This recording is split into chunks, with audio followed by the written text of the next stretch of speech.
You guys, what?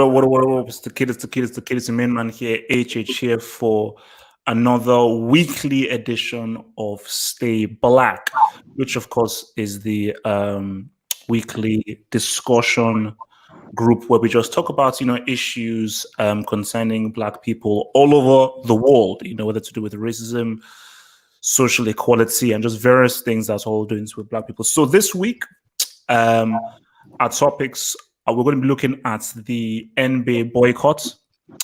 We're going to try and delve into that mainly as to how effective was that boycott and what could the NBA players have done or not done, what went behind that meeting they had. Then we're also going to talk about white fear versus Black suffering. Which one has more focus? Which one is more prevalent in society? And also, if we can, maybe if Ray Raymond is around, we'll actually look at the aftermath of Kenosha and so forth. And of course, Trump saying that he's not denounced the white dude that was carrying an AR-15. So let's start first with the NBA boycott. So this past few days, man, we've seen obviously we saw all the craziness that was happening at Wisconsin, with the riots, the protests, some civilian carrying a flipping AR-15 and then using it to trying to to pretty much police this situation himself, and the police not doing anything about him. So I just think that things went to, and this obviously sparks through the whole Jacob Blake police handling, which we'll get into. We'll get into because I've been sent some certain videos of the whole Jacob Blake thing, and I want to address it with you guys. But specifically with the boycott. So it seemed as if the NBA players were about to boycott the entire season. Because for them forcing the hand of the owners to try and change things within society with regards to bad policing. But a meeting happened, there were certain disagreements, and they eventually went back onto the court. So there are many ways I want to dissect this, but let me start off first with this. With the question is, should the NBA players have all come together to boycott the entirety of the season? Would that have been the right move to maybe try and help exact change? Sam? As far as the NBA boycotting, the thing is that it brings attention. That's the positive part about it. But the negative part about it is that, does it bring the right attention? Because it's already at a point where people are kind of fed up. A lot of bad things are going on. There's a bit of escapism, and they feel sports is their escapism.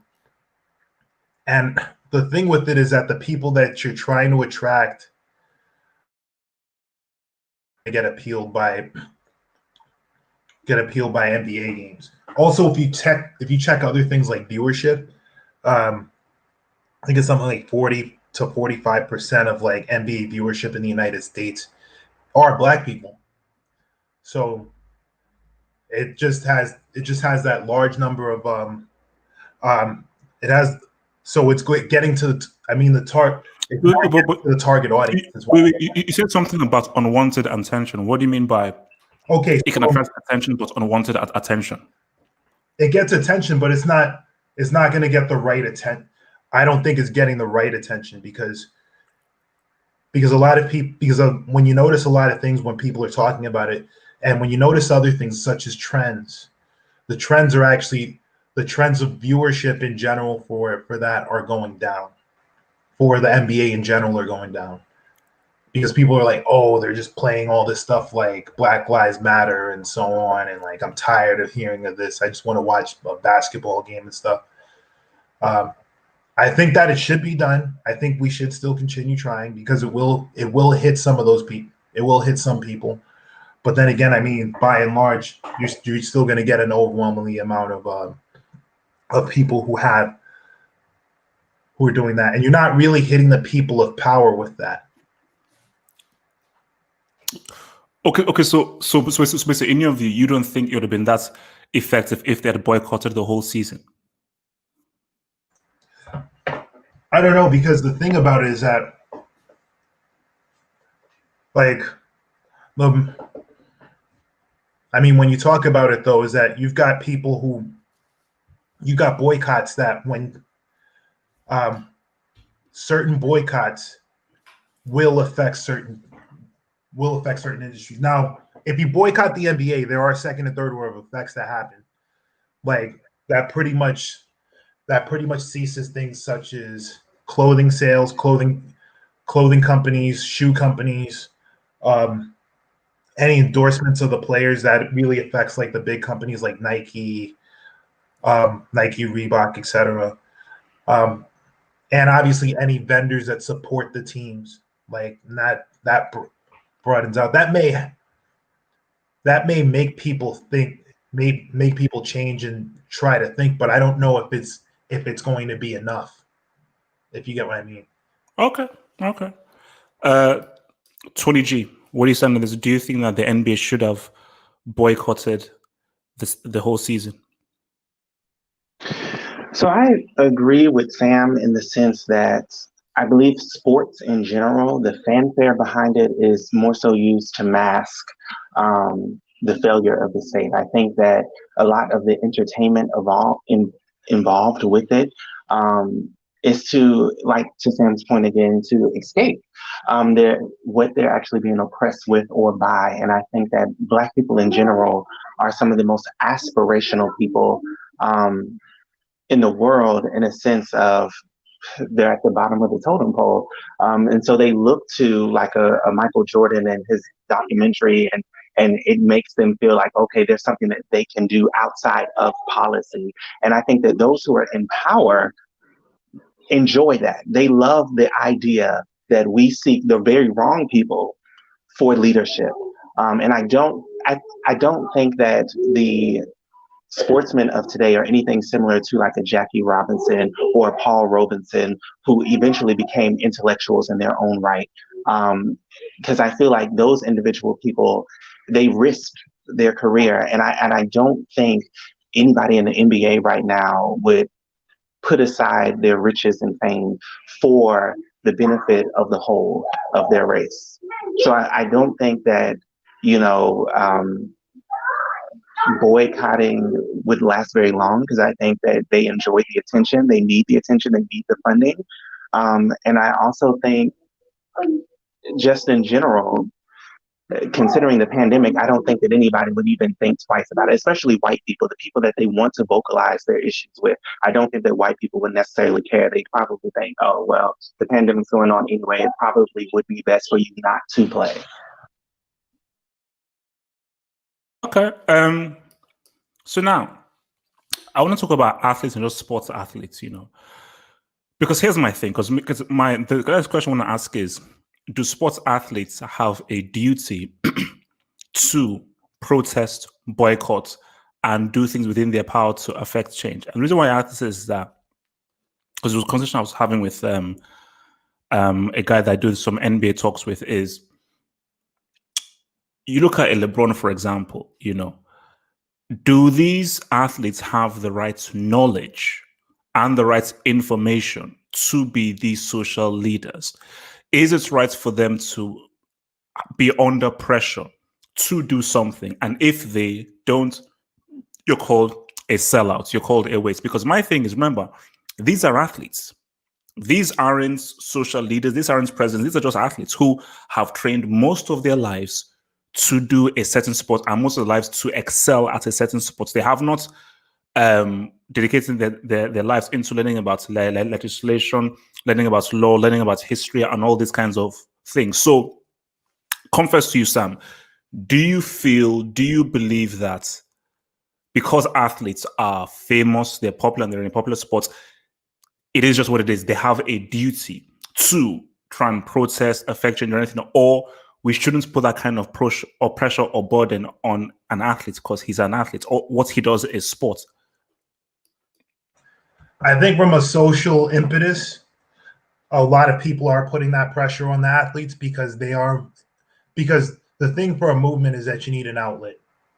And especially when you have an outlet where you don't have centralized leadership, usually that usually that centralized leadership usually falls on that leads on influencers. Influencers being anything from a YouTube or Facebook influencer, but or all the way up to an athlete or an actor or celebrity of some sort. And then you get people saying, why aren't those people talking? Why aren't those people talking? Why aren't those people talking? They make so much money. They're black. Why aren't they doing this? And that's what happens. And obviously if they don't fall in line with that message, they basically get cast out. But my thing is that, is it fair for them to be cast out though? Is that fair? Because my argument is that I'm an athlete. I'm not a social leader. I don't have the information. Why should I be cast out, or why should I be why should the finger be pointed at me if I say, look, I don't have the info, all I'm doing is this. So why do you think that they should be cast out? Or just that they just have duty. If you're black, you're in a position of power, you have to do something.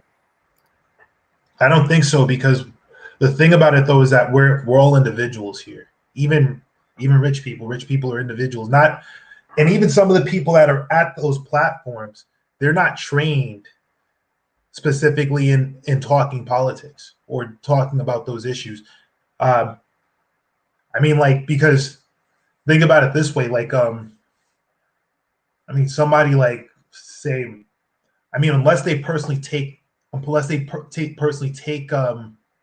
take a stand on it and they do some research, it's really hard to push. But if you talk about things like,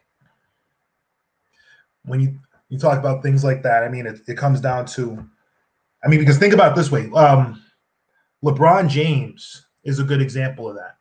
LeBron James, his only real training is basketball. But because he felt personally compelled to do it, he's able to use his platform. But you wouldn't go, unless he's really studied up on it, I don't think you can compare him to a political leader or an activist who's been basically doing this all their life. But he's put in that position though, and he now feels the burden that I need to, because again, in the meeting, he was one of the dudes that were pushing to boycott the whole season. So yeah, and that's because of his influence. That's because he's pretty much the best basketball player right now, and also considered one of the best basketball players of all time. So he has that influence because of his platform and because of his ability in that sport. So we can basically push the sport to basically say, hey, we're going to boycott a couple games, or people are going to listen to him if he says we're going to boycott a couple games. Because the thing about it with that is that he's the money of that league, of the NBA. He is the money. It's just like with Messi, the whole thing with La Liga. We could do the comparison. If La Liga loses Messi, they lose a ton of money. But the thing about it too is that, just like Mo Wada says, is that the community is going to give them crap if they don't say shit, or if they say something that's wrong. If they say something that people don't like, they're going to get shit. So they're pretty much damned if they do, damned if they don't. So he's pretty much trying to follow on that wave, or follow on what the wave of the popular opinion is. Okay. Tony, thoughts on this? Do you feel that athletes like it or not, they have a responsibility to speak out on social issues, or you think that they shouldn't receive that kind of burden? So I would say that question alludes to the fact that we so often abdicate the responsibility of our politicians and our family, the only people who legally are supposed to be representing us and supporting us and securing our future. And I think that far too often, those entities themselves, family or politicians that we put in office, the people who bring us into this world, they fail. And then we start to look to ourselves to solve a lot of these issues, even though there are people who are in positions of power because of us with money and influence and all of those things. And because of that, we should be looking to them because they have that responsibility. But we tend to go again back to entertainers because I think we look at the people in our community in general and we see a sense of failure in people who are in careers such as, you know, the medical field or the legal system and things like that. Like there's far less representation in those avenues. And what I would like to see is, because I don't deny the fact that entertainers have a sense of influence, like even your Beyoncés of the world. But of course, we can all agree that she's not the greatest speaker, and we all agree that we don't think that she probably reads to the extent of like a Cornel West. But because people are not motivated to look into what those people or what Black politicians are speaking about, what they are doing, I think that what athletes should do is in honor or in best regards to like a Muhammad Ali who used his platform to then prompt Malcolm X and push him up, or prompt, you know, the Nation of Islam in times like, of course, like people viewed him, but he always shined a light on the people that they should be listening to. And he always gave credit to the source. And I think people like LeBron, like, I mean, they can try for sure, but I don't think that, you know, their motivating factor in even speaking out on this. Like I'm sure, like, okay, you can feel the pain as a Black man, yes, but you still are far removed from common day folk or common folk who work at a factory if they're still even open, or, you know, like the money difference is just completely different. And I think that what they should do is similar to a Muhammad Ali or a Ruby Dee or even Dick Gregory as a comedian. Yes, speak out, you know, but remember that you're just an entertainer, and then you point people to the correct people and you support you, and maybe financially, that's where he should be talking, not verbally, but financially, prompting up those who are in a position of power who can vote during a Senate meeting or a Senate committee, or, you know, during a House meeting or something like that. But I don't think that we get much benefit out of LeBron just saying something like, okay, it makes us feel happy-go-lucky. But then we then turn back around and it's still the same people in power. They don't care what LeBron says. They don't care if these people play basketball. That does absolutely nothing. Now, maybe the business people do, sure. But because people are so fixated on entertainment and just letting go of their day-to-day pain, they just look at entertainment as just entertainment. So, like, yes, like, they'll clap because LeBron spoke about it, but it won't make a difference, because I promise you, whatever he says, Kamala Harris could care less, or Joe Biden could care less. They just need Black people or people of color in general to listen, because to Sam's point, Black people and people of color primarily look at these sports, again, just to escape from day to day. So I don't think that it would be of any benefit, even if we held them responsible, because we put people in power by voting, and we should hold them accountable. I want to add something to that too, because one other thing additionally is that Tony brought up an interesting point. I'm not sure how much people like LeBron are actually putting into actual funds of actual things that can actually make massive change. He built a school. He built a school. I mean, building a school is one thing, but I mean, I'm talking things in terms of policy, and that's the whole concept of pushing a politician. I'm not saying just giving money to the DNC or some shit like that, or even giving money to the fucking Republicans. I'm talking about actually, like, really providing that backing for a politician or a group of politicians to do things. I mean, other things too. I mean, like, actually helping people build businesses, providing interest-free loans, stuff along that lines. I know that sounds crazy, but that's one thing I've been talking with, like, Corey, my friend Corey, about. And yeah, that would be something that would really make massive change. Okay. So, Corey, so NBA boycott. Do you feel that the players should have boycotted the entire season? And if they had boycotted the entire season, what effect or change do you think it could have had with regards to American policy, the politics, or even the election so far? Do you think it would make a change, or it wouldn't make a change whatsoever because the NBA is not as popular in America as the NFL?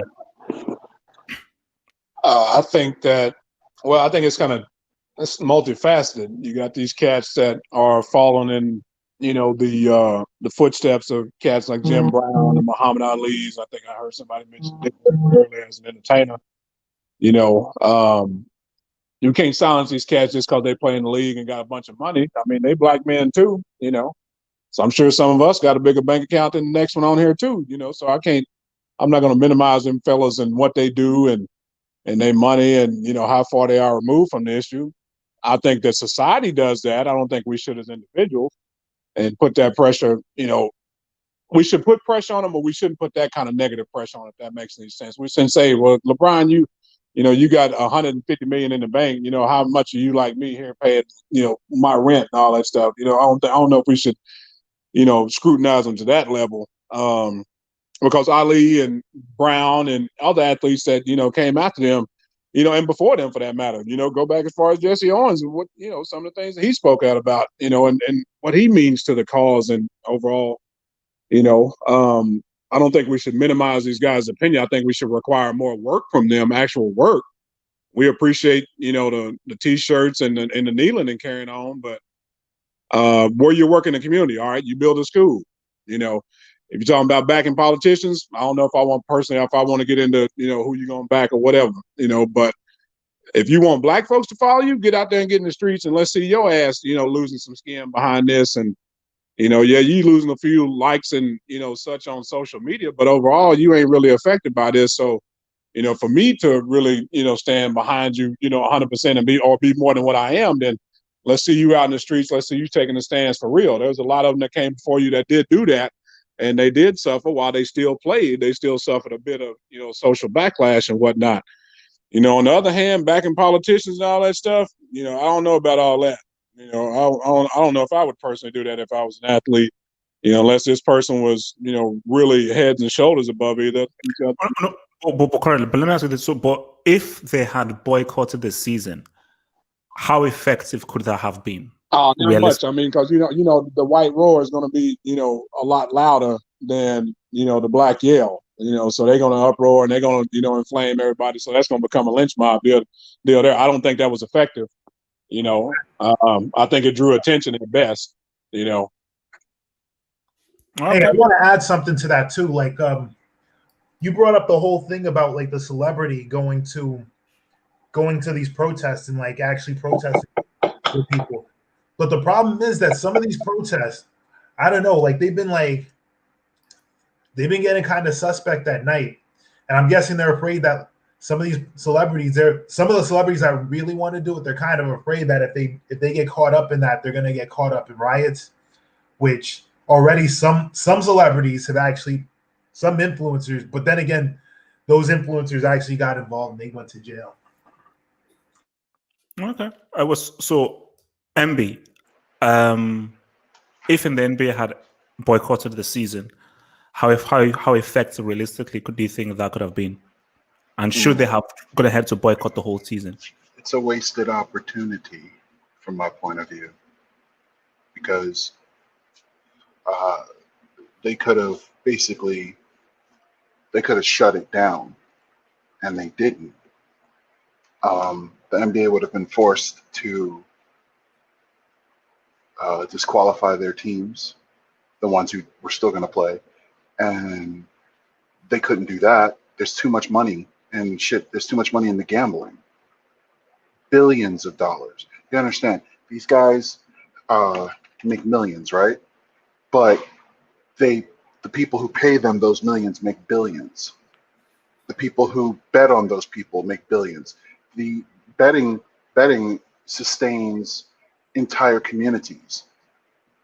It's part of something bigger that just can't be allowed to fail. That's why the real hubbub about NCAA, for example, isn't about the kids. They don't give a shit about those kids. They give a shit about all the money they're going to lose from all of the side stuff, under the table stuff, betting on those kids. Deals that they could cut for exclusive rights to things. They can't do any of that. We make up the lion's share of contact sports. Black people.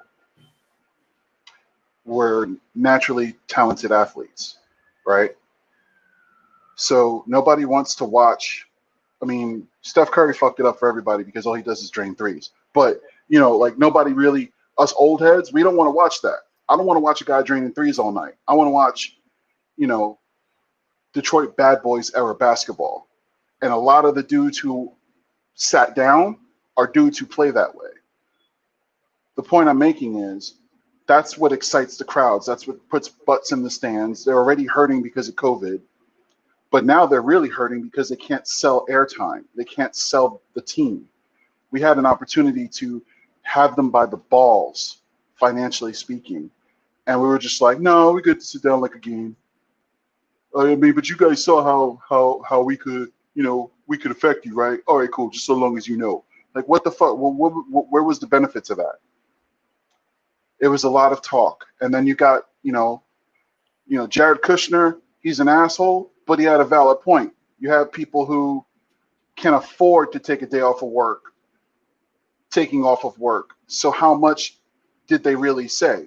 Everybody knew that it didn't hurt them the same way it would hurt me to walk out of my job right now. If LeBron loses his gig right now, he and his family are still set for money. He's not viewed, his sacrifice isn't viewed the same way as the common man's sacrifice, to Corey's point. He could be out there talking endlessly about how it's not fair. But you're talking about it's not fair from a mansion to people who buy your sneakers and live in the projects. So, you know, personally, I feel like it was a wasted opportunity. We could have brought, as a people, we could have had a lot more impact than what was had. And it was like a game or two, and then JK. So let's say they had boycotted the whole season and everything. What do you think that would have changed specifically with regards to policy and so forth? If the NBA players say, you know what, we're scrapping the whole season, what do you think it could have realistically changed, apart beyond just the ad people money being lost? But with regards to policy, do you think that could have somehow had a ricochet effect on American policy? I think it would have made young black folks realize that they have more power than they realize. I think it would have pissed off the same white folks that it always pisses off, who are telling them to just shut up and dribble, or telling them, you know, things of that nature. But I think 100%, you know, no, not really. I think it would have just caused more animosity than anything. But 74% of the NBA is black. 74%. You could literally have just the black players of a team walk out and that's it. And you can't play a game. Not really. No one wants to watch the C Squad. So I think it was just a missed opportunity. I think we walked away from the table before they really started sweating. Okay. Can I add he'll negotiate a deal. You're right about that, MB. We left a lot of money on the table with that move, pal. Yeah, Tony wanted to say something? Yes, I just had a thought that I think that the closest proximity that many Black people have, unfortunately, to wealth is what's on the TV. And I think that in that regard, maybe it would have forced Black people to really see what position they're in, because they would have no way, again, to Sam's point, to escape from the realities. It would just be in their face 24/7 versus watching TV and having something to laugh at or to ooh and ah at, aside from their daily pain.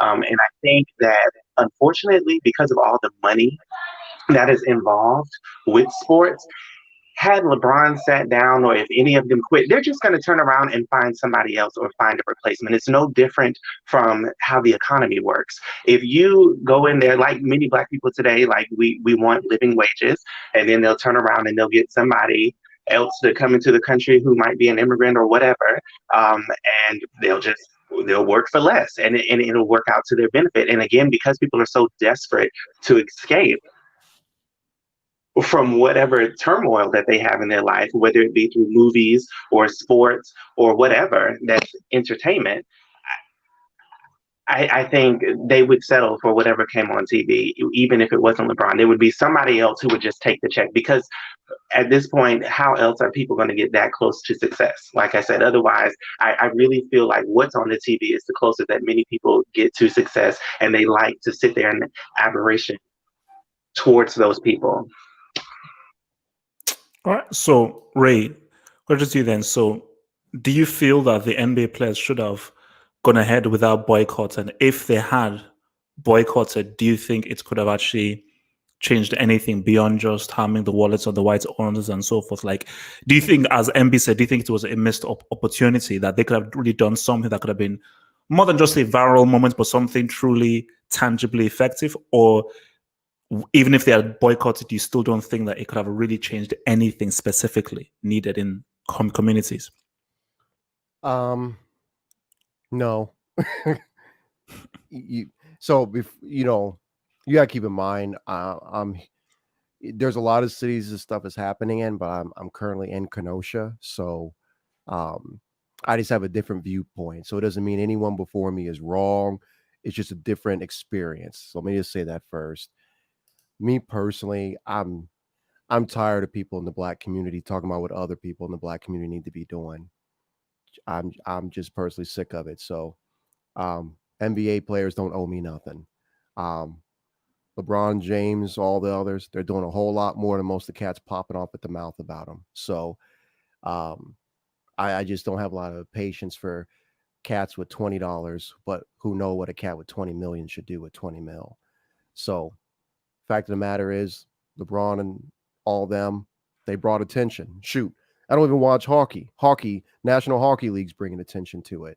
So something's better than nothing.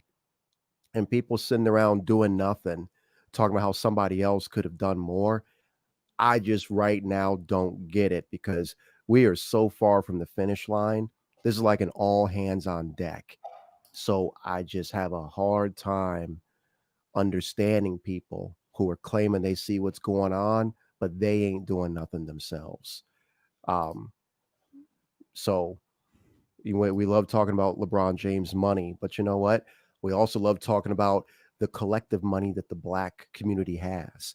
So yeah, you're right. 70 something percent of the NBA is Black. What percentage of their fans are Black? What would happen if all the people who align with Black Lives Matter before any of this stuff even happened just stopped watching basketball, stopped buying the shoes, stopped buying the jerseys? What would have happened then? So we can do the finger pointing all day, but right now I'm just kind of looking for people who are like, this is what I can do. This is what I'm doing. This is what I'm going to do. So for me, no, I don't got time to be worried about what LeBron James could have done more. I appreciate what he did.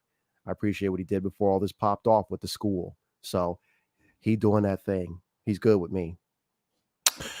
Okay, so I think let me even come to some of the guys that have just come in that probably didn't get this question. So I think it's regards to specifically athletes, and whether we feel that athletes should have a responsibility to do something within the community. So the argument is, it is what it is. The eyeballs are on celebrities. The eyeballs are on the massive athletes. And if you're in a popular position where many people of influence are around you, you have more power to change things because you're in conversations and you are in rooms with guys who can effect change. But is it fair for us to put this burden upon athletes who have dedicated most of their life to excelling at a sport? They've not dedicated their lives to understanding legislation, understanding law, and sort of, should every athlete strive to be a Muhammad Ali, strive to be the two athletes that did the Black Power salute in the 68 Olympics, or we shouldn't put that burden on those athletes? Let me come first to Corey with that. Corey? All right, MB. I think asking somebody to be Muhammad Ali is asking too much, because Muhammad Ali was the reason he was the greatest is because he was Muhammad Ali, not because he was great in the ring and in parts of his life. They have to be who they are, the best they can be. But you have to also understand that no, they don't necessarily owe you anything, but the world. But to your point, HH, the world is looking at them. So whether or not I personally feel that LeBron owes me $1.50 and a McRib, the country looks at him as a representative of Black people and Black culture, and he has to do a socially responsible thing. I mean, he doesn't have to, but you would think that somebody in that position with that profile would. For the same reason that I don't walk around with my pants sagging, looking like I'm a hobo. Because I realize that when people see me, they don't just see MB, they see a Black guy. Because they're always going to say, hey, the story's always going to come back to, oh, there's this Black guy at work, or, oh, I know this Black guy who around here, or blah, blah, blah. You don't, like, the myth that we don't represent the rest of us is just that, it's a myth. I feel like, yeah, LeBron built a school. That's cool. You have to look at what you can do for your community and then spread it. He did for his community. He's doing for people outside of his community by speaking and bringing attention. Is it owed? No. Is it is it socially responsible for him to do it? Yes. But we gotta just, I think that's part of the problem, is where we are too focused on what the next man's doing and not what we can do ourselves. And it could be as simple as just approaching life knowing that eyes are on you, and stuff like that. That's all. Okay. Ray? No, I agree. That's the point. I mean, instead, I think this is the time. I think people are going to look back this time in history, and your kids and your grandkids are going to ask you what you do. What are you going to say? I critiqued LeBron James the whole time. I hated on Oprah. I called out the NBA for not doing more. That's what I did during this critical time in American history. That's going to be a crazy ass Boondocks episode about you. I say, how about instead you be like, okay, here's what I liked about what LeBron did, and here's what I didn't like. I don't got his money, so I can't do it on my own the way he did it, but I got a community. Let me go engage my community and try to replicate what I can. How about that kind of talk? We got Jesse Jackson in town here right now. I had to walk out of one of the meetings. Too many Black people who know what other Black people should be doing. What's the difference between white people telling me what I should be doing and Black people telling me what I should be doing? What's the difference? What, it feels better because you look like me? How about everybody stop telling me what I should be doing? I like the way the man said it there, MB. LeBron James ain't responsible for how this country looks, the same way none of us on this call are. The question is, we all know we're not responsible for it. What's your responsibility to it? What are you going to do given the situation? You ain't got nothing to say, man. Free country. But if it's my house, you can go sit at the damn kiddie table. Let the adults talk. There's too much going on. All right.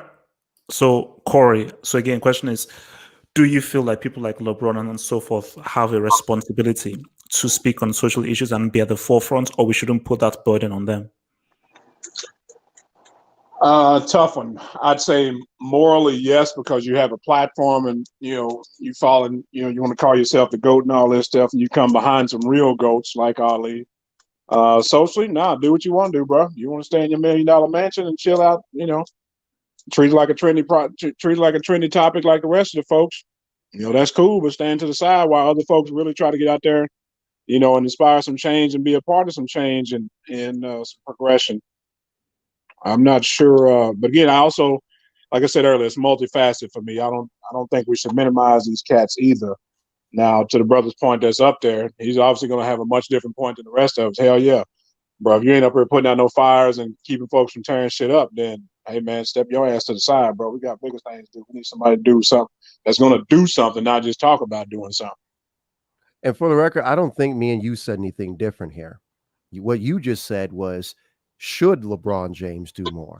At a moral level, I think everyone should be doing something. Absolutely. That's Does real. he owe me? Does he owe me? Absolutely not. No. So I don't think we said anything different. I don't know what you feel. No, So- I wasn't at all disagreeing with you. I was kind of hopefully adding to it. No, Wait, it's for the so- listeners. I want The to bring this listeners. up. I want to just bring this up, see what you guys think about this. This is from Marco, who says only 20% of NBA players in the bubble were registered to vote in the upcoming elections. So I want to just know your feelings about that, because see, for me, I'm conflicted, because on one hand, I'm like, okay, if this whole okay, on one hand, I'm like, bro, the voting, that's what it is, man. Trump is the bad guy, Biden is the good guy, man. You should register to vote, because if you vote, you can sort of exact change and sort of. But on the other hand, I'm like, is Biden Jesus incarnate? Is Biden the second coming? Because I think we even discussed this last week, which is what I need to jump in on this. Okay, basically, because what I've also understood about American elections is that people say no, is the local stuff that is key, your district attorneys and so forth for the police chiefs. But my thing about it is that based on what the NBA were trying to do, is this like a contradiction and a problem? If this is in fact true that you want to boycott, but only 20% of you are actually registered to vote, Sam? I'm gonna hit this with a couple angles. First of all, I'm gonna hit this on the ground level. A lot of black people, they feel this election like they're not really. It's not really for them, because I mean, like, you got two candidates that really don't have your best interests at heart. I speak with a lot of my friends. They're kind. I mean, a lot of it's more of like, oh, I'm voting because I'm voting for the lesser of two evils or whatnot, and others are just like, fuck, man, I don't want to, like, I don't know what it is, but the big one though is that a lot of the ones that actually do vote, they're voting for Biden, and it's because they can't deal with Trump anymore. One of the other things too is also, I'll say this: observing the RNC and the DNC over the past couple weeks has pretty much told me that these guys don't really have much to offer, because nothing has actually been stated in there other than, oh, the other guy sucks. So basically, you're supporting the other guy sucks. I think the other guy's evil. That's what I've really been seeing.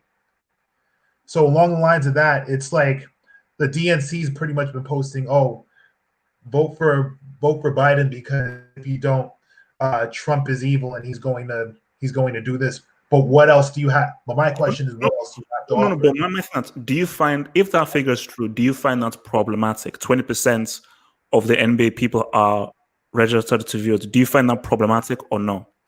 I find that problematic because it'll kind of, while it won't directly reflect voting in the black community, it'll have a good indication of what to expect when voting.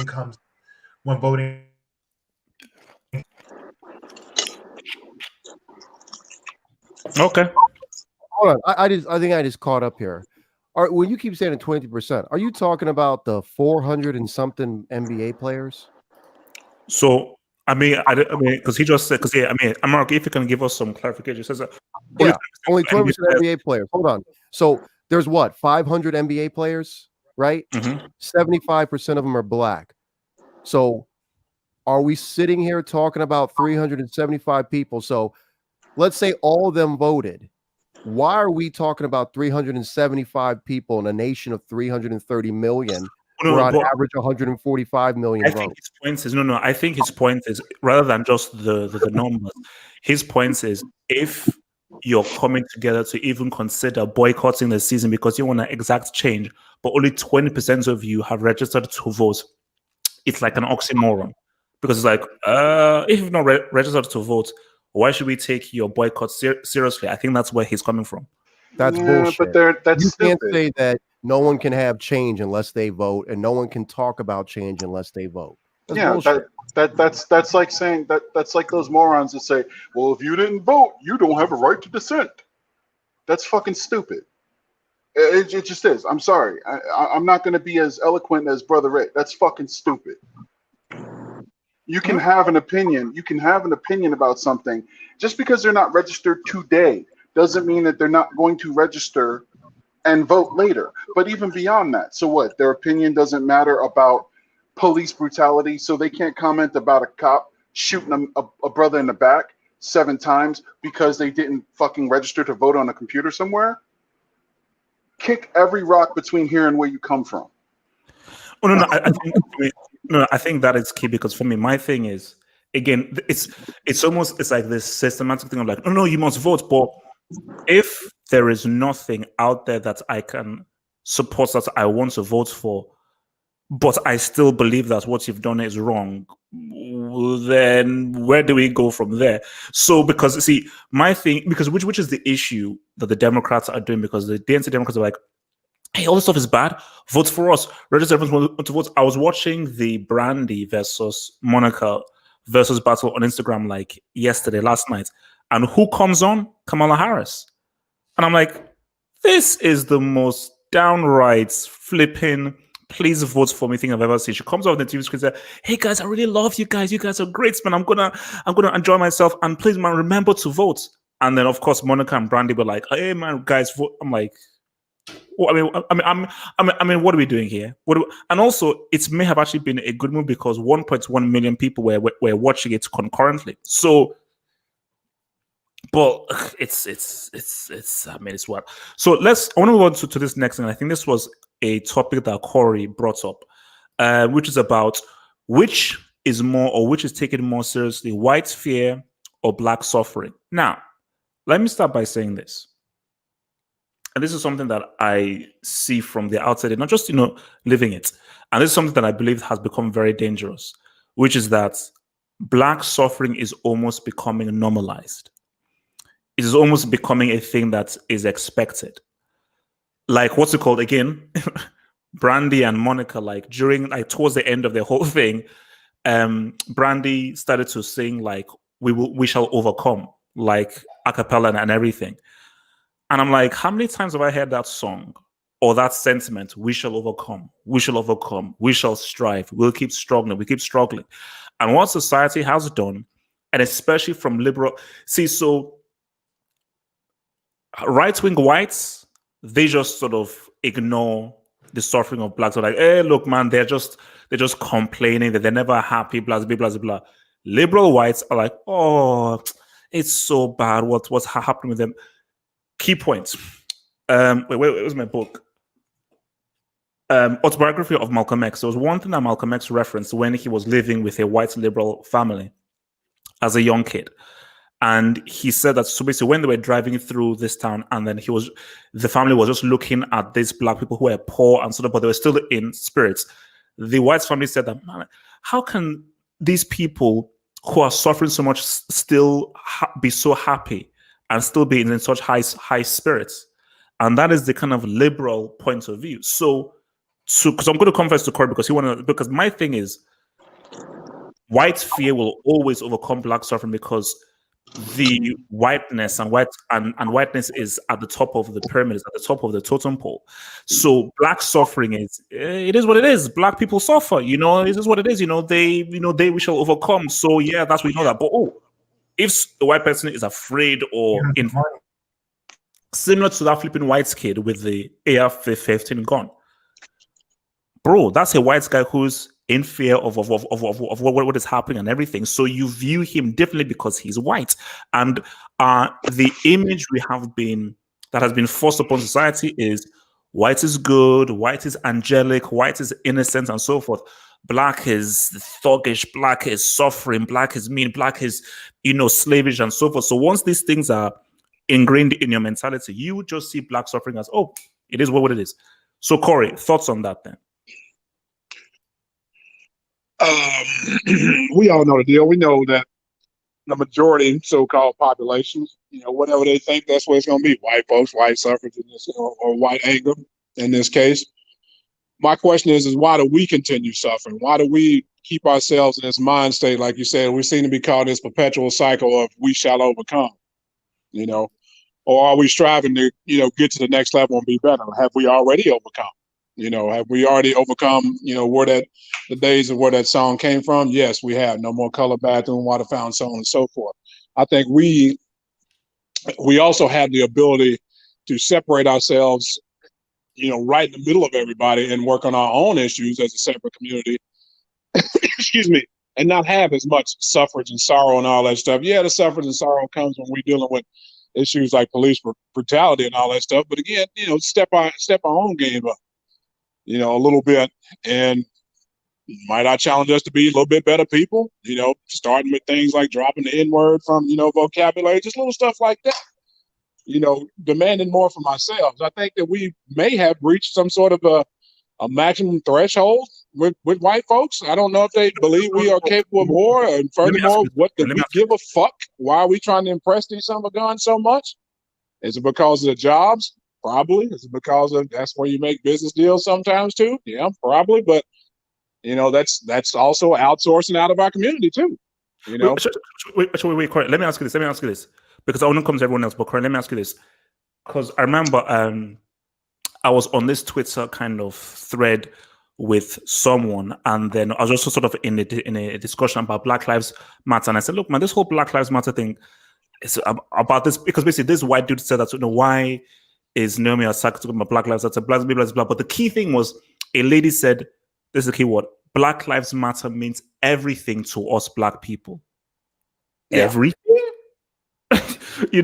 So my thing is, Corey, do you think that there will ever be a period in time where Black people will not lean upon this whole suffering and we must suffer, we shall overcome, where of course we're suffering and everything, but there is far more focus on trying to be constructive rather than leaning upon, man, we shall try it and everything? Do you think that there will be a generation that sort of... If we want to get to Wakanda, we will. You go ahead. Corey, go for it. Sorry about that. Yeah, if we ever want to follow any, if we ever want any sort of real life Wakanda, then we better. Because how you gonna get somewhere, man? You keep on walking around with your head down. You ain't looking for opportunities. All you looking at is the ground. You got your head down. Somebody was mean to me. Somebody called me nigga. Somebody didn't give me a job, or this, that, the other. Why not just, I'm not saying forget about it, but build yourself a little bit out of stronger shit, man. I mean, you already know what to expect. Expect it to come. Build yourself accordingly. You know what I'm saying? Build your defense accordingly. I think we need to get past that for us to go to the next level as a community. Yeah, I absolutely think we need to get past that. That's why I kind of struggle with some of the brothers that say, I'm getting tired of seeing, slave movies and shit. Like, I feel you on that. I'm tired of seeing Roots and shit every year too. I done watched it 37 times in my life. That's 3.5 years of viewing time on Roots alone.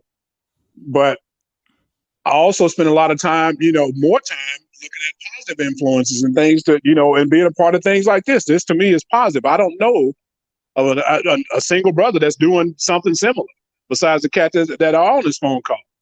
Immerse yourself in that. Pay more attention to that. Put more focus in the positive, and you'll get positive, or at least begin to, understand how positivity works. I guess I don't know. And I think that is key, because before I start, I think that is why I always find these weekly things very therapeutic. And the reason why I wanted to do them, obviously, during the whole process and everything, because it's like how you get things done is when you come together in a group and you discuss things. And I think that it's almost what even Ray even says, where some guy says, oh, you haven't done this. Okay, yeah. You've said all this stuff about how much stuff have you done. Have you sat down and be constructive? Have you sat down and say, okay, let's work on this. Let's come together. Let's pull our resources and work on this stuff. Okay, let's just have you, before just say, oh, you, have you actually sat down and brainstorm? Let Terry Crews do what Terry Crews does. But it seems as if you have an obsession with being triggered, an obsession with being annoyed. rather than having an obsession with being annoyed, being offended. Yes, I know I'm offended, bro. I'm working on this project. Yo, bro, we're gonna be doing this thing tomorrow, okay, bro. Me and me. So how much of that constructive done is happening? So Sam, thoughts on this?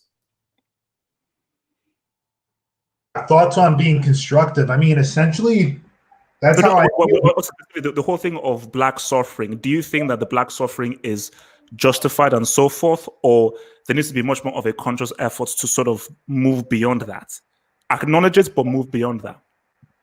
I think it's exactly that. We have to acknowledge it, but move on, because it's kind of like this. I mean, you know, when a family member dies, and like they were somebody that seriously affects you. I mean, like, and then because there's certain parts of it that let's say this is your father and you're a child, and your father was killed or murdered in front of your eyes. That's going to affect you, but at the end of the day, you still have to keep on living. The world keeps turning. Things still have to happen. You still have to put food on the table. You still have to take care of the rest of your family. You have to do extra. But at the same time, you still have to find ways to find justice for the person who killed your parents. That's a whole black suffering part about it. When you talk about things such as like systemic racism, or things such as police brutality, unequal opportunities in the workplace, etc. I mean, the thing about that is that I think it's just like that. I mean, you still have to act as the world is turning, but you still every day have to find justice. You have to find justice for the person who killed your father. In this case, the person who killed your father, that's systemic racism. You have to find the solution for that. All right. Tony G? All right.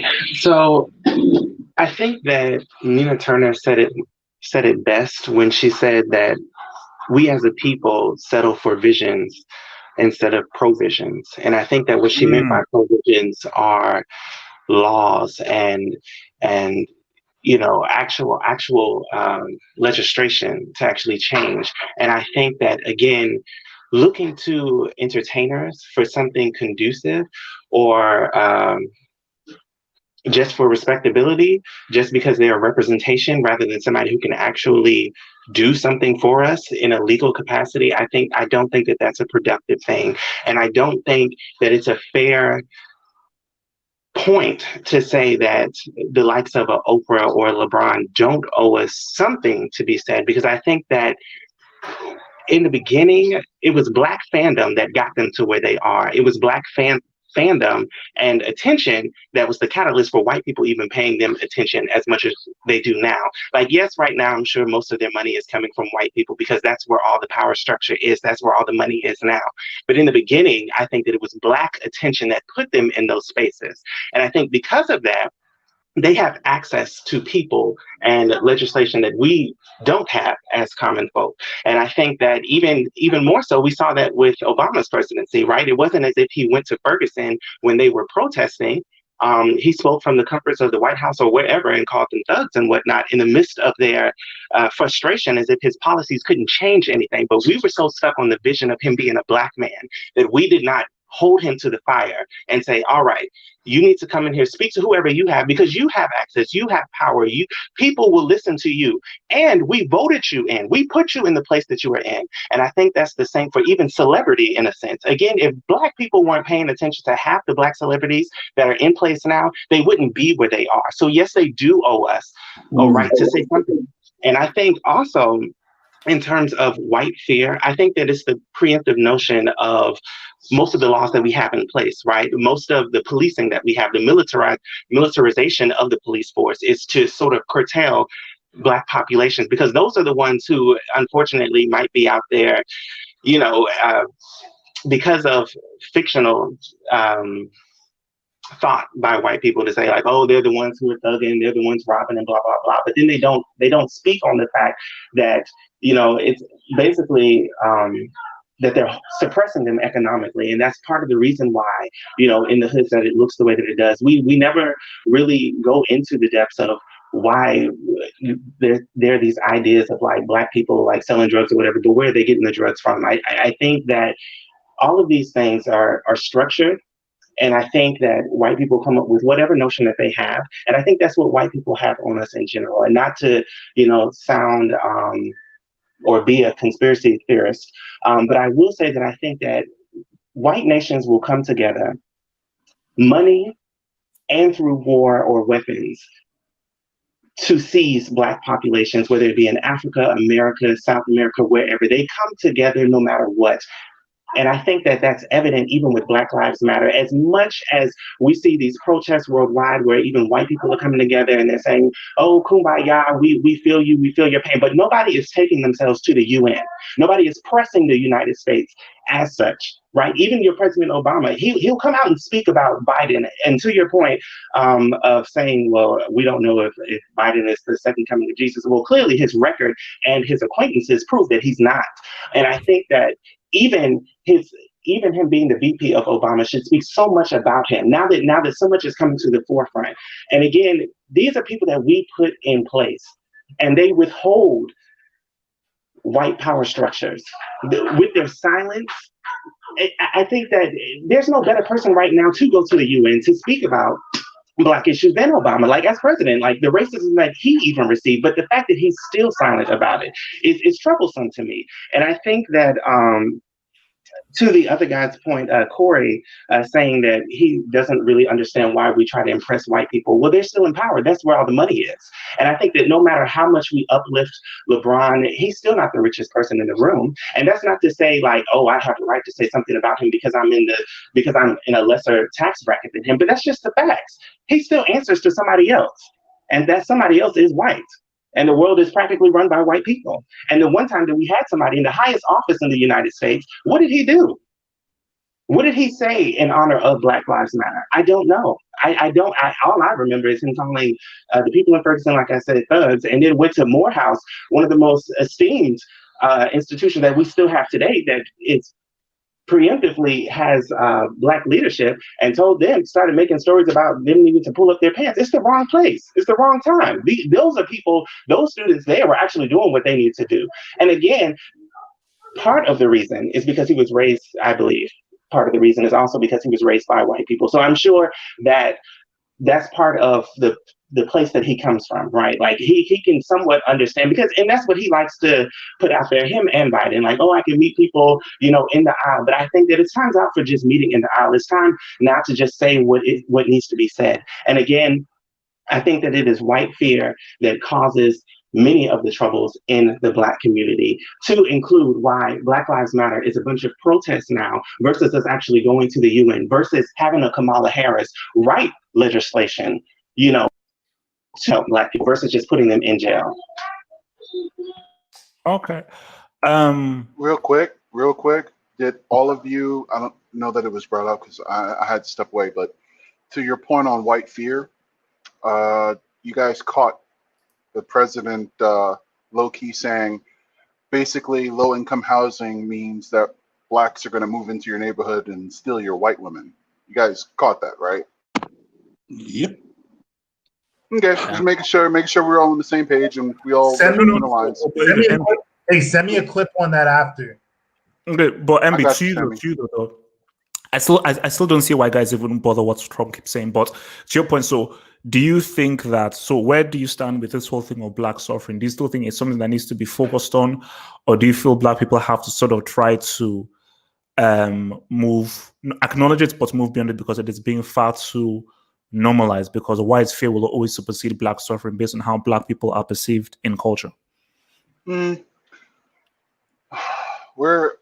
not like just the fact that we're calling white women who call the cops on Black people for existing Karens means that the world has become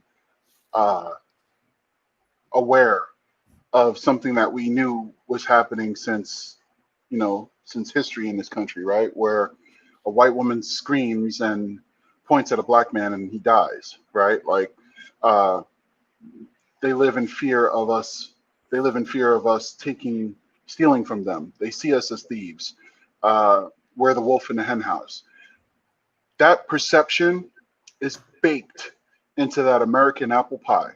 That shit ain't changing. It's just legit not. For the same reason, I have to wear my suit to get the same service that my homie, who's white, he can wear cargo shorts and fucking flip-flops and get better service than me. For that same reason, we have to understand that it's not going to go away with the snap of a finger. And just because people are aware that women are doing that and people are doing that doesn't mean that it's going to change, because it comes back to implicit bias on many levels. I think Ray had a whole spiel on implicit bias like a few weeks ago. But my thing is what I'm saying is, no, we're not going to get anywhere by focusing on the fact that we suffer. Our suffering is part of, sadly, it's fucking sad to say this, our suffering is part of American culture.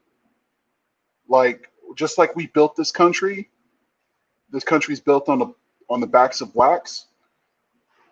Society presently, in many ways, is also built upon our suffering.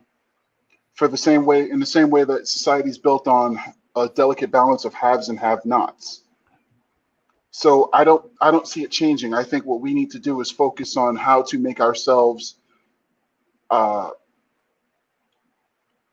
basically how to insulate ourselves from it, in such that when somebody does some foul shit, it's quite obvious and they themselves are ostracized.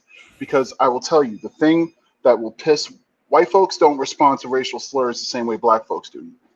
But they respond to being called a racist, because white folks like to pride themselves on all of the air quotes progress and how far they've fucking come. Basically, it's a guilt trip. Yes, the whole guilt trip. Because they feel like they deserve a prize for treating a black person like a fucking human being.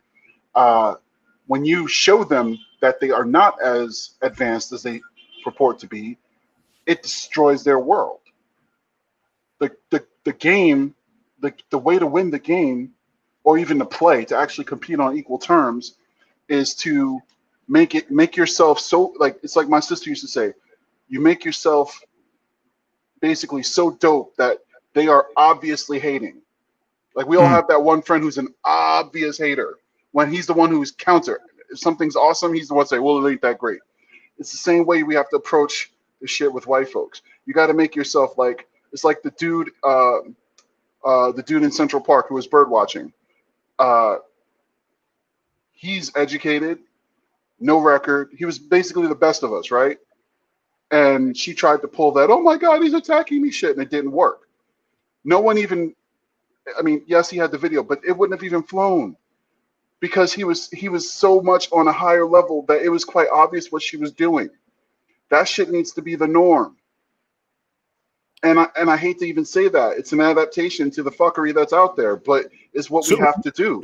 But isn't that unrealistic? So it's that every black person has to pretty much be spotless and a super saint to even. So basically, a regular black person who, yeah, I've got my flaws and everything, is pretty much screwed? No, I don't think so.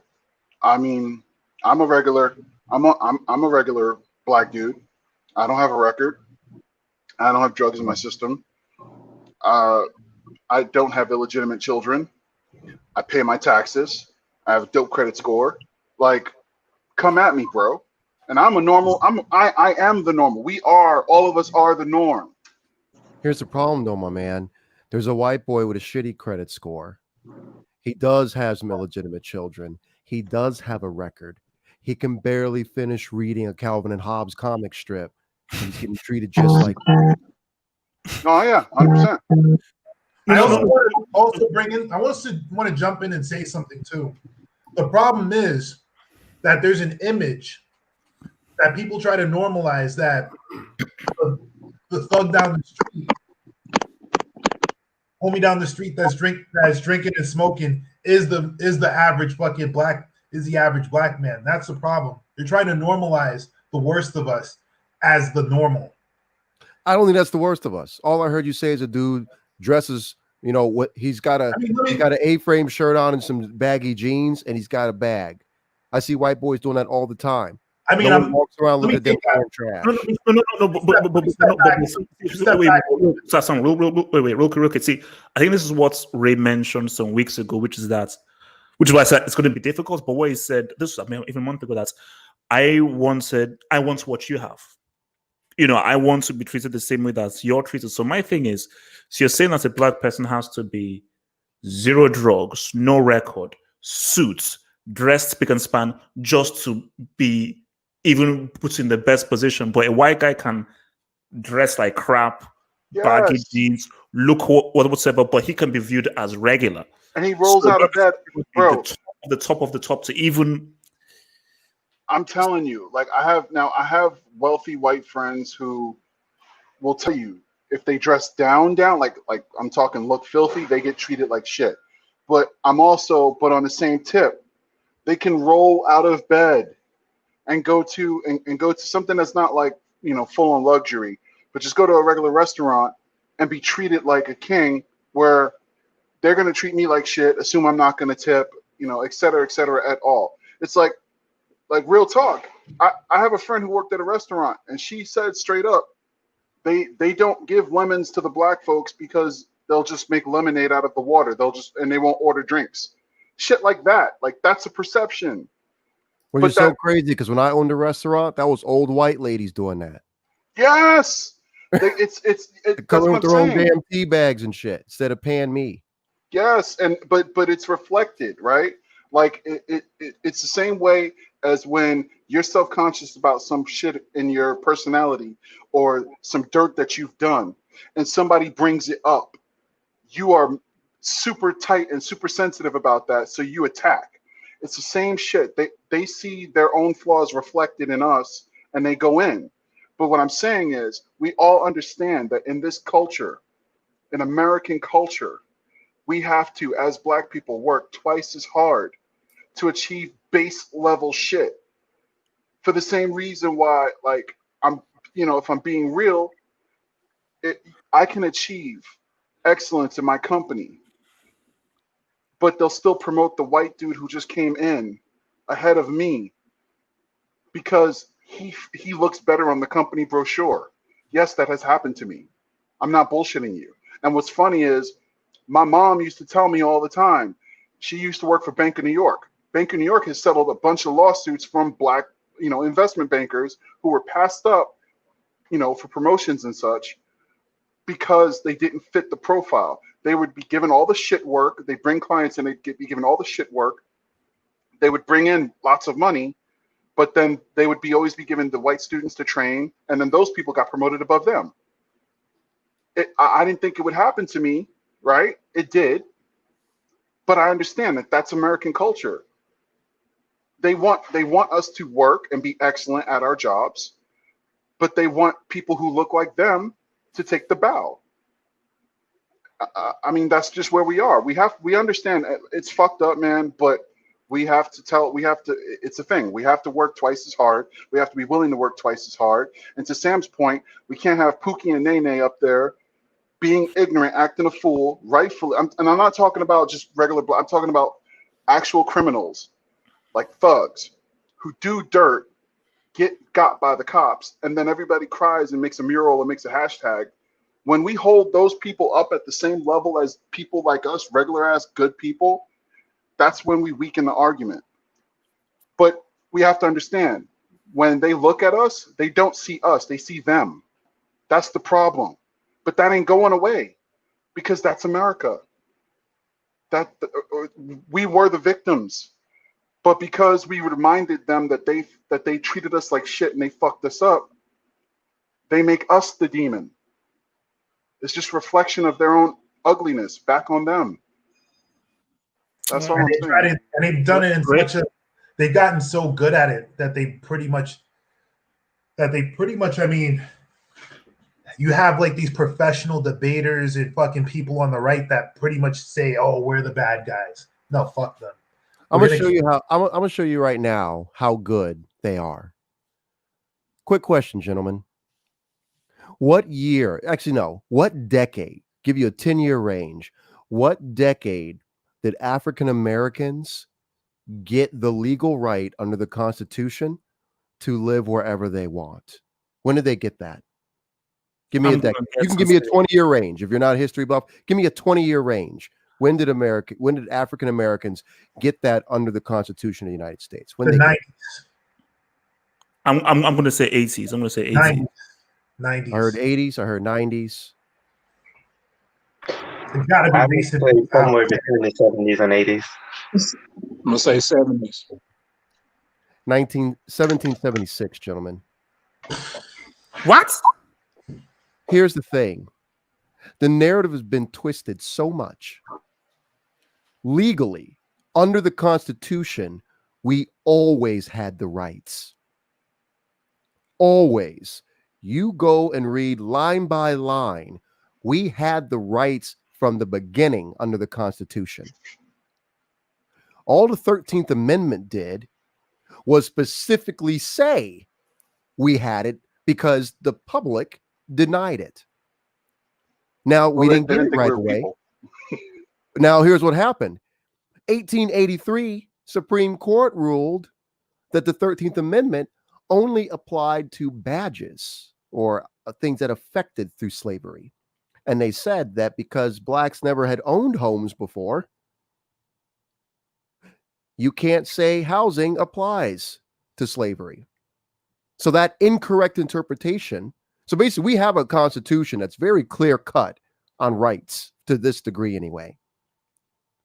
It was the application of racism through the Supreme Court that basically justified and countered ways to not give us what we always had. And coming back to the narrative, you do have most people believing that we got it anywhere between 1960 and 1980, 1968 actually being the year. But that was only a year for the Fair Housing Act. The way they kill us is convincing us even that we should settle for this version of history that it's not real. We always had it. It was always ours.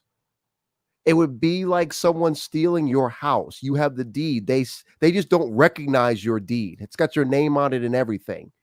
And then after 20 years, they recognize your deed and they say, yeah, you've owned a house for a week. No, you owned a house for 20 years. It was illegal the entire time. So I'm tying this to your statement earlier about, do we hang our head in sorrows? Do we move forward? When someone's shooting at me in a combat zone, I don't sit there sulking because I'm being shot at, but I damn sure don't be like, well, I'm just going to ignore them so they can't keep me down. Nah, bro. I can engage the moment, but still acknowledge the continued threat.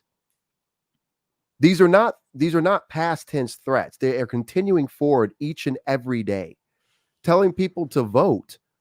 Ever since this country was created, it has been proven that just voting is not going to get African Americans where they're at. Look at every movement, every big jump that we've had.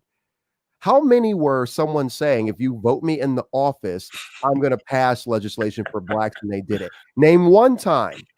Whether you want to talk about Lincoln, Lyndon B., name one time someone ran around saying, if you vote me in the office, I'm going to do something for blacks. They got voted in, and then we got it. What you're actually going to find is things happen, but it had nothing to do with voting.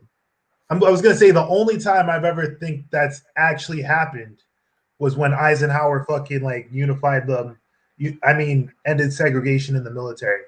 Apart from that, nothing else. Truman ended segregation in the military. Yeah, was getting handed to him.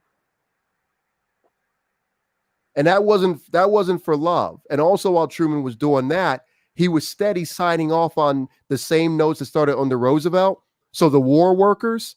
So you need war workers back home, right? But all the white boys are off at war. So first they try to do the white women, but you don't have enough white women to work the factories. So finally they started letting black men moving out to California, moving out to Virginia, working at these military locations. Guess what, though? While he was integrating the military, he was signing things because he needed the votes from the South. He was signing financing for when the white workers came, building them real houses. You know, so you hear all these old white people be talking about, you know, back in World War II, we were together. Why can't we be just like that? While white people were getting actual houses built, our black ancestors, they were living out in mud fields. They were getting makeshift. They were taking cardboard and building houses while working for the war effort. They were moved over. They were able to save up their money, man. No bank would finance them to build a house. And that was the entirety of the war. They were moved into housing facility. I mean, during that time too, it was like they were building the houses for the black. I mean, they were building the houses for the white soldiers who came back, and all the mass housing facilities that the whites lived in. We got moved into that, and that created the ghettos. Is that correct? Yeah, you still go out to California, you still go out to Virginia. These were big war production sites.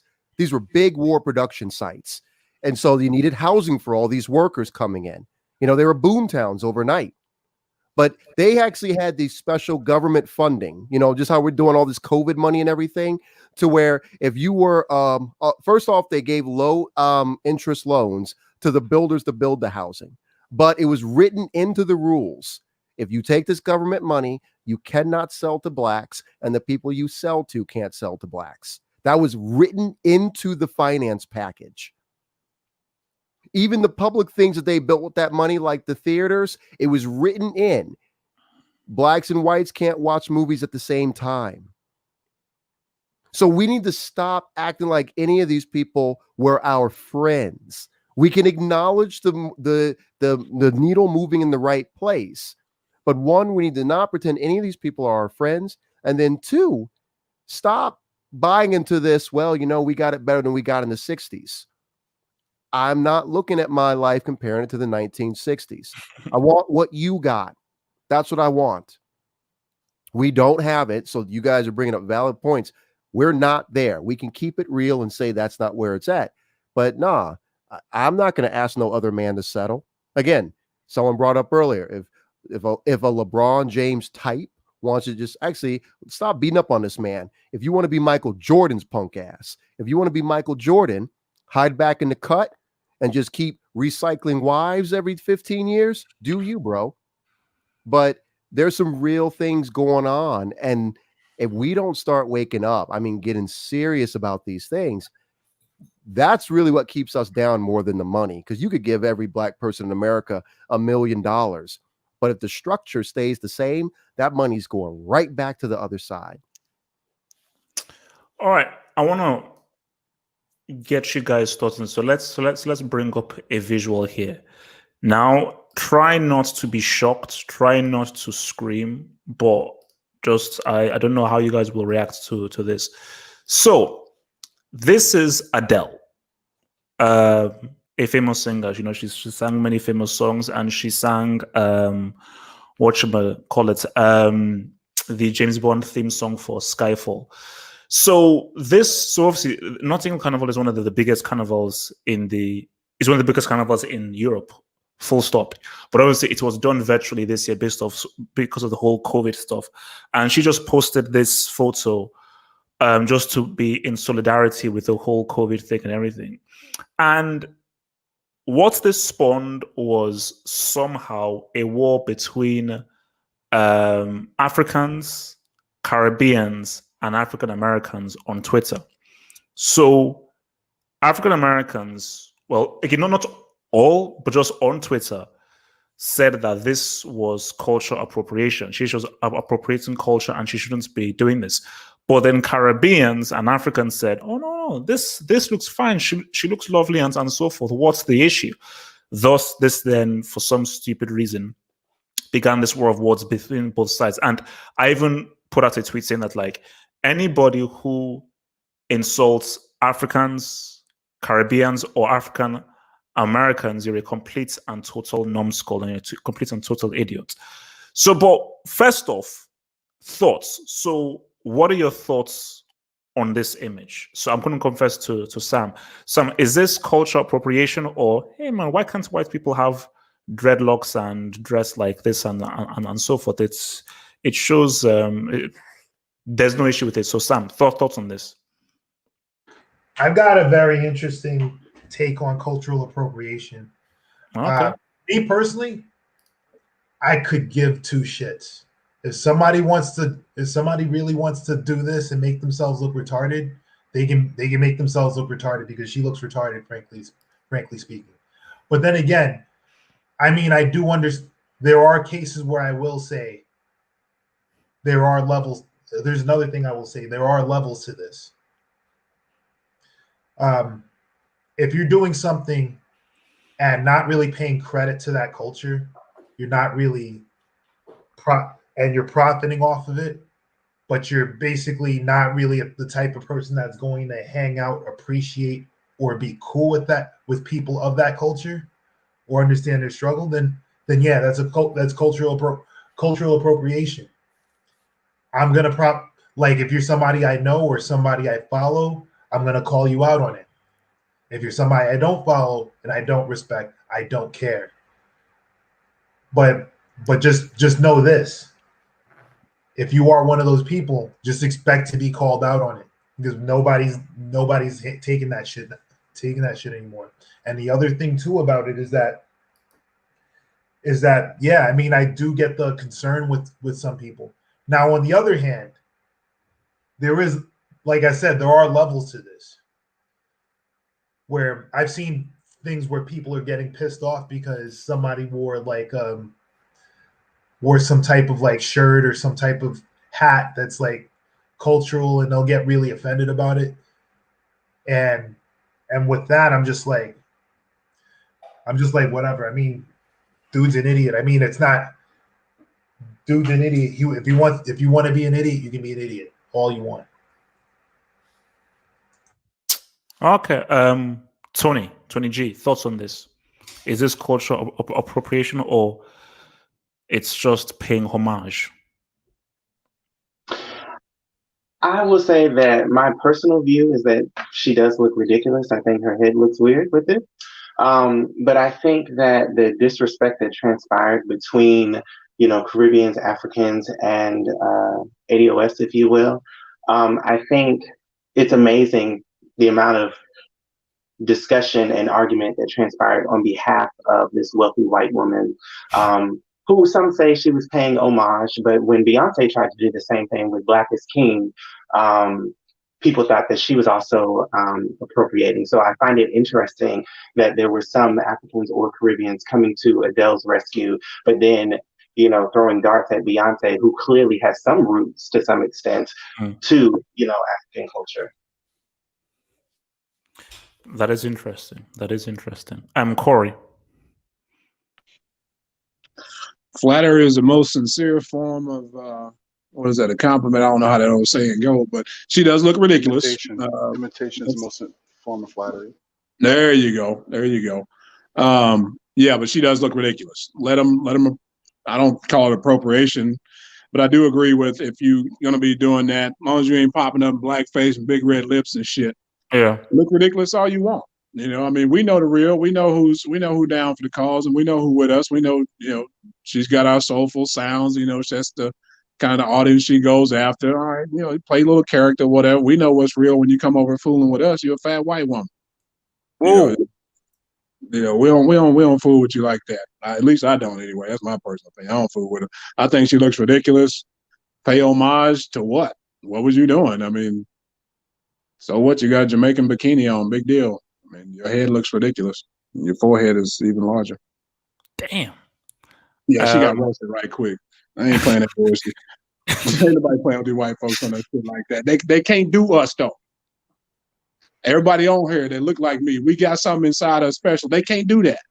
And we need to dial in on that. Be better. There's nothing wrong with us demanding better, to kind of go back over a few points. There's nothing wrong with us demanding more and demanding better, out of our people. Outside of whatever white folks expect, all that shit. We understand that. There's nothing wrong with us putting pressure on us to be better either. We need to put the pedal down. Now's the time for that. We ain't worried about, as they call us, we ain't worried about, monkeys like this chick here. To me, that's some monkey shit. I equate that to just like, white folks call us monkeys and shit. That's what I can equate that to.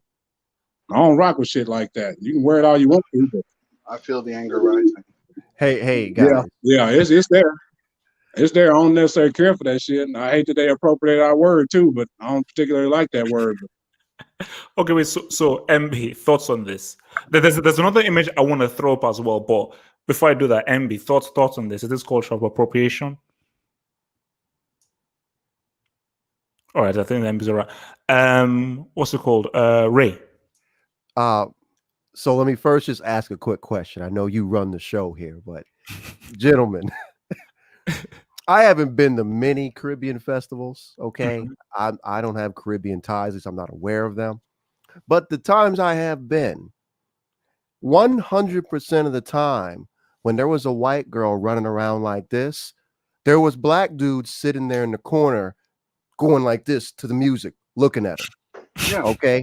Now, if you're saying you were at that party and you didn't see none of the black dudes sitting there checking her out, stop Bro, me now.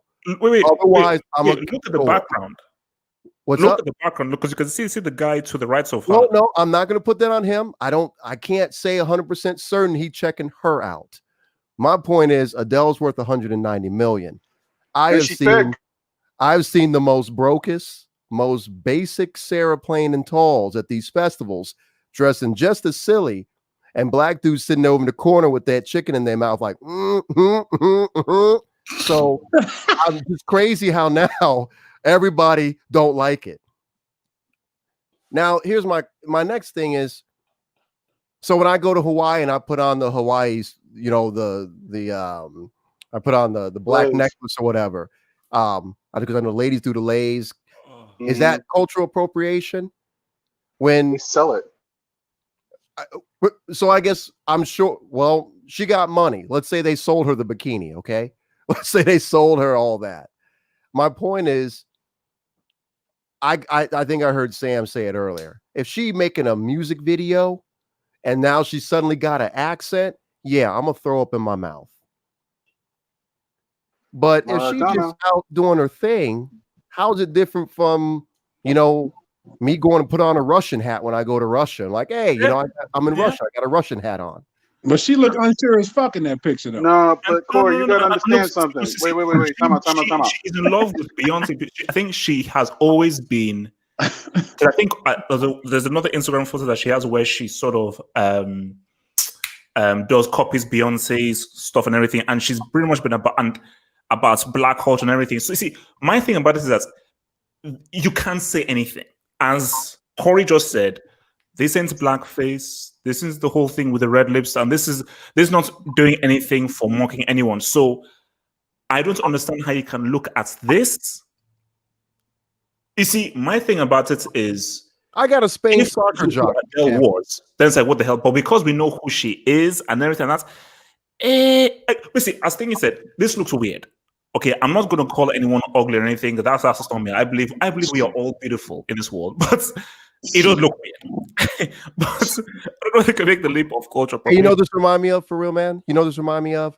What? The beginning of the summer, all the dudes be talking about all they get with is dimes, man. All my girls is dimes. But come winter time, there'll be all these ugly ass girls pushing baby carriages. But everyone swear on their life they only get with tens. But all the ugly chicks, they pushing baby carriages. Somebody's lying. That's a pocket full of peanuts in that picture. Somebody's lying. But time out. Why are we pretending that Adele hasn't from jump gotten shit for sounding too black, being shaped too black? Because they talk shit about her being thick like a black chick. And they're looking at her, bro. No, but I get it. But what I'm saying is, you're right. All these people talking like, oh, she looked like this shit. Man, you'd be sucking on those thighs with some hot sauce if they were in front of you. Why you faking? I can't name 3 Adele songs. So all these people, they telling you where their heart is. They want that. I'm gonna tell you right now, $190 million. She could have a complete bag. She could be wearing a trash bag. If I was single, she's beautiful. 190 million. Shit. Oprah's beautiful to me.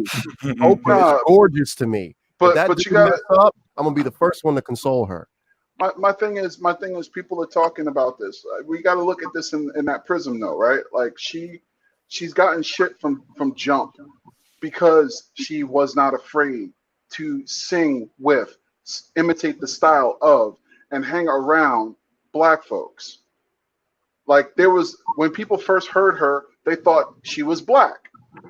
And then, really? Oh fuck yes. Yeah, but that shit, yeah, for sure. But that shit go back to David Bowie, though, man. No, You know, no, no. black But folks hear me out. Hear me out. Black Hear me out. The reason why No. Adele is Because crazy let's popular. let MB land because there's another image I want you guys to talk about. So MB, just round off your point. Go for it. Adele is crazy popular in dance hall culture because her songs, the remixes of her songs, are dope with dance hall music. She is not a stranger to West Indian culture. She is not a stranger to West Indian folk. They welcome her in with open arms. There would be like to your point earlier, if she was making fun or trying to profit off of them, it'd be one thing. She's partying with them. They accept her. It's the people who weren't at the party who were talking shit.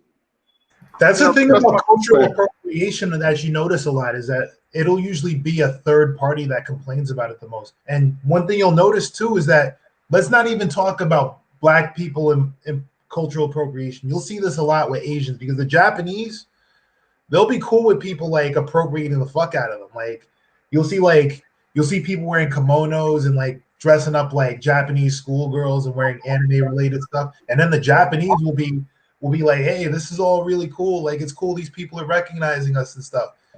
And then you'll see somebody on fucking Twitter like, oh, these guys are fucking like culturally appropriating, blah blah blah blah blah. Like at the end of the day, I mean, who's the actual authority on who's culturally appropriating?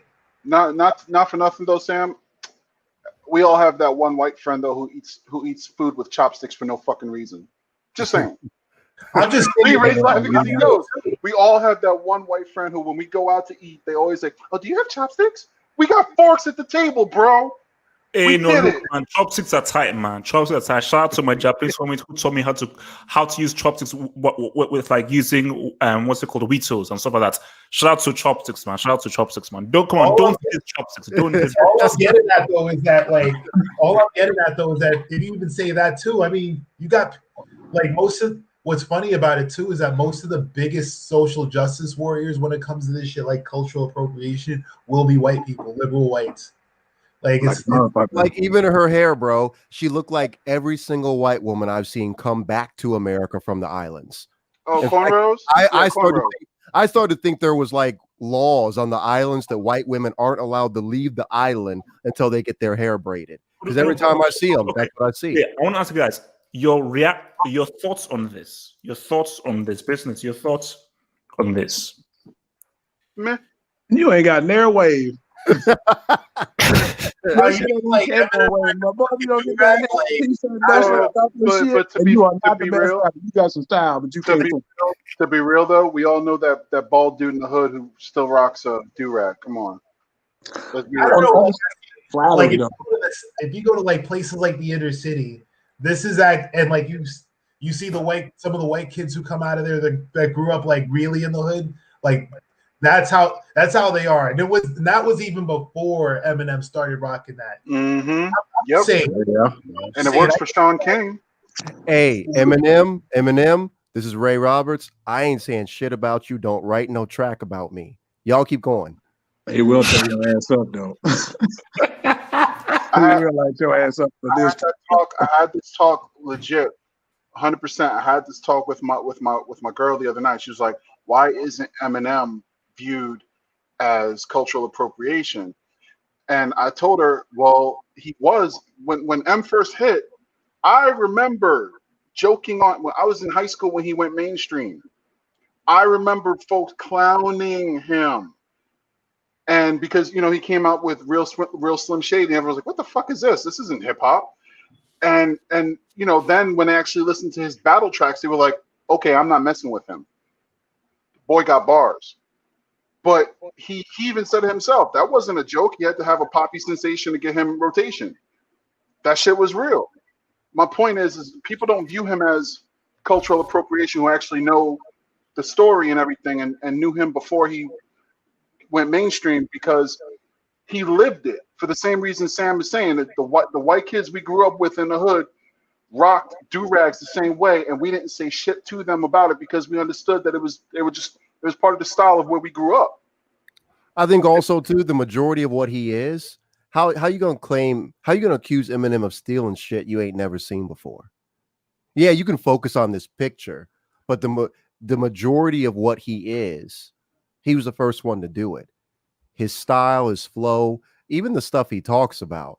No black dudes are sitting there talking about how they trash and how their girl keeps punking them with other dudes. Nobody was actually, maybe Biz did do a song like that, but other than Biz Marquee, I don't remember nobody talking about that kind of crazy stuff. So No, I mean, it's boring. My response to that is any black person who even attempted to say the stuff that he would, you would be chastised. Like, wait, what black guy would even be allowed to talk about disrespecting your mother or putting your baby mother inside like the boot of a car? But he appealed to white suburbia. So suburban kids are like, oh wow. Because I told you, because I had like a colleague I had at work, she was very much into rock, heavily into rock music and everything. And then she was like an Eminem fan, because she was like, yeah, no, Eminem, because he just sort of like talks about, real proper stuff and real rap. I'm like, wow, because the perception is, and this is what even Daniel said to me, that if you just type in Google greatest rapper, the first name that comes up is Eminem. If you go to Google images, greatest rapper, most of the images are Eminem. And my thing about this is that, see, Lord Jamar was chastised for this and he was attacked for this because he said that Eminem is a guest in hip hop. And guys, how can it be a guest? He's done so much. He sold so much. His hip hop, his rap, his this and that and everything. But his point was, if you lose the essence of what this thing is about, it can completely be redone. And the issue is, by putting Eminem as the face of hip hop and rap, that is problematic. Yeah, because but that's but people who know hip hop and rap, unless they cross that line of appropriation, though. It's never crossed that line, because you got to think about it. Because we talked about this a couple Stay Blacks ago, but like the thing with Eminem is that, like, and the thing I'm not gonna say Eminem, but the thing with hip hop was that what other white rapper has ever gotten to his level? I mean, like all the other white rappers, even guys like Mac Miller and even like MGK, like I mean, speaking of MGK is a fucking I can't joke. believe you mentioned either of those names in this conversation. That's what I'm saying. Like, they're nowhere near the level of Eminem. They're nowhere near the level of like some of these garbage ass rappers like Tekashi 6ix9ine, who's, by the way, the fucking snitch. No. But what's your point? So is your point You're that mad he's back? No. Because my thing about it is, again, just to sort of run this off, is that of course Eminem is good and he's skilled, but he isn't more skilled than Pharoah Monch or even Royce the 5'9". But they're different kinds of rappers, though, bro. M is a battle rapper. Battle rap is not exactly the same as any kind of other hip hop. That's a very unique genre. But you see, MB, that's the key thing. A battle rapper has his place in rap. A battle rapper can't be the face of rap. A battle rapper can't do what Nas does. They can't do what Jay-Z does. Because those are rap, or Tupac, who really transcend the genre. But because he's white, it's he's white, he's blonde, he's got the look, saying these things. Yo, someone fucking said Macklemore. Really? Bro, really? No. What? Calm down. You folks is fucking around, and you're gonna awaken the South Bronx and Sam, and that's not good for anybody. I mean, like, I'm gonna be straight up. Like, I'm all about Biggie, Tupac, but like mainly Nas. But then again, that's me. But like, when you're talking about the actual subject, though, I'm talking about there's levels. So like, I mean, one thing we do have to accept is that Eminem is one of the faces of hip hop. He is not the face of hip hop, because hip hop and everybody who follows it and everybody who really knows it and people who actually really care about the genre know that he is not that guy. He's a specialist. He's like Twista. He's a specialist. Yeah. He's the top of what he do, but no one says Twista's the face of hip hop, even though ain't nobody trying to onomatopoeia that cat. But that's the thing. Okay, you gotta remember, who is hip hop sold to? Who is hip hop marketed to? It ain't black people. Well, no, don't do that, because if black people bless off on it, No, that's not what. No, let's be real articulate here. If black people bless off or support it, then you get to make your money from white kids. So that's how it works. First, black people give the credit to G Unit. Then you got little 13-year-old white boys in the suburbs talking about chi-chi-chi-chi-chi. One than the other. I mean, you got to look at the lyrics in the actual. You had Dre. Because the actual material is marketed to black people. It's just that it happened to be that, like, during the time, white people were like, "Oh wow, this shit is fucking extreme. This shit is crazy. I've never experienced this in my life. I want to fucking like." And the beats to this are really cool too. So like, that's how hip hop has always been, and hip hop hasn't really changed from that either. I mean, they may have added like a couple things like bling and talking about money and shit, but like, it really hasn't changed. Oh, no. I mean, basically, just to close this and then we'll just move to our final topic. Like, my whole thing on Eminem has just been very simple, is that he's, of course, a skilled rapper, but so is Pheromoncha and Chino XL. And I just don't like his music. I can admit his talent, but I've listened to many rappers and he isn't the most talented lyricist I've ever listened to, because I can name you 3-4 lyricists just as good or even better. But the key thing about it is that, yes, of course, many people are on his same lyrical level, but what defines you is your music and what you say. And the issue with Eminem is that Homeboy hasn't said anything for like a decade. But and you know what? Because he doesn't really say anything. He's still the same old mad white boy he was when he came in. I'm like, dog, you 46 now. No, like, he's still rapping about similar stuff when he was 29 or 30, and which is why he can never I don't know. That lucky you. I mean, those lyrics, man, it wasn't just the same old. He talking about going through his things, talking about the album that didn't make it. I mean, I hear what you're saying, but I don't think it's the same. I don't think he turned out the same old. We're pretending that M hasn't evolved. Is that what we're doing right now? That's cute. I think that's what we're doing. Yeah, I feel like that's what they're doing, right? I feel like they're. That's he basically said, almost to the show, I got an elevator. You could have said to me, I'm not a fucking record breaker. I mean, he goes through it. I mean, the dude. But here's the story.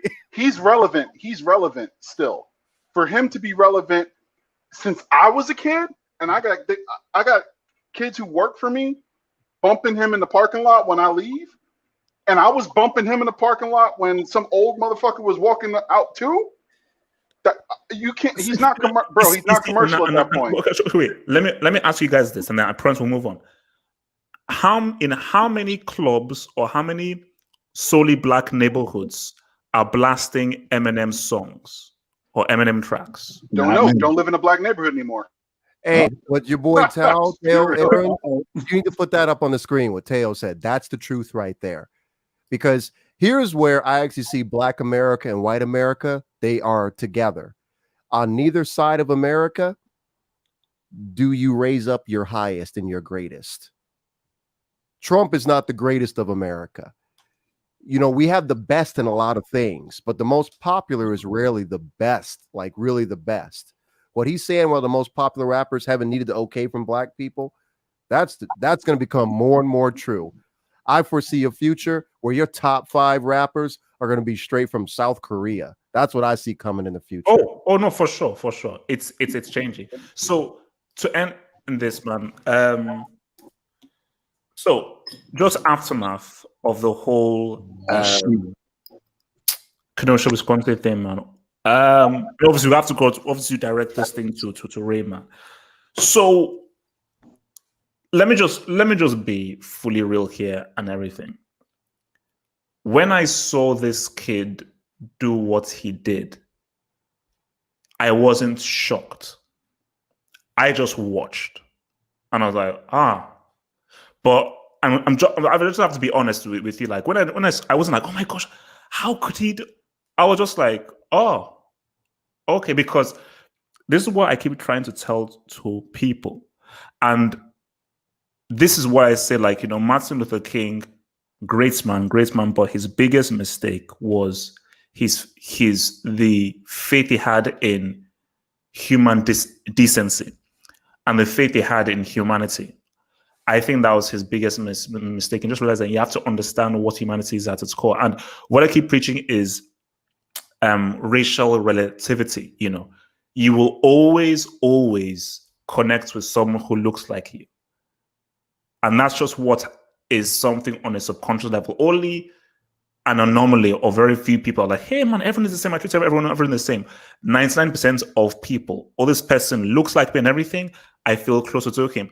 Guys, if you go to a party and it's mostly white people at a party and you see one black person there, you will go towards him.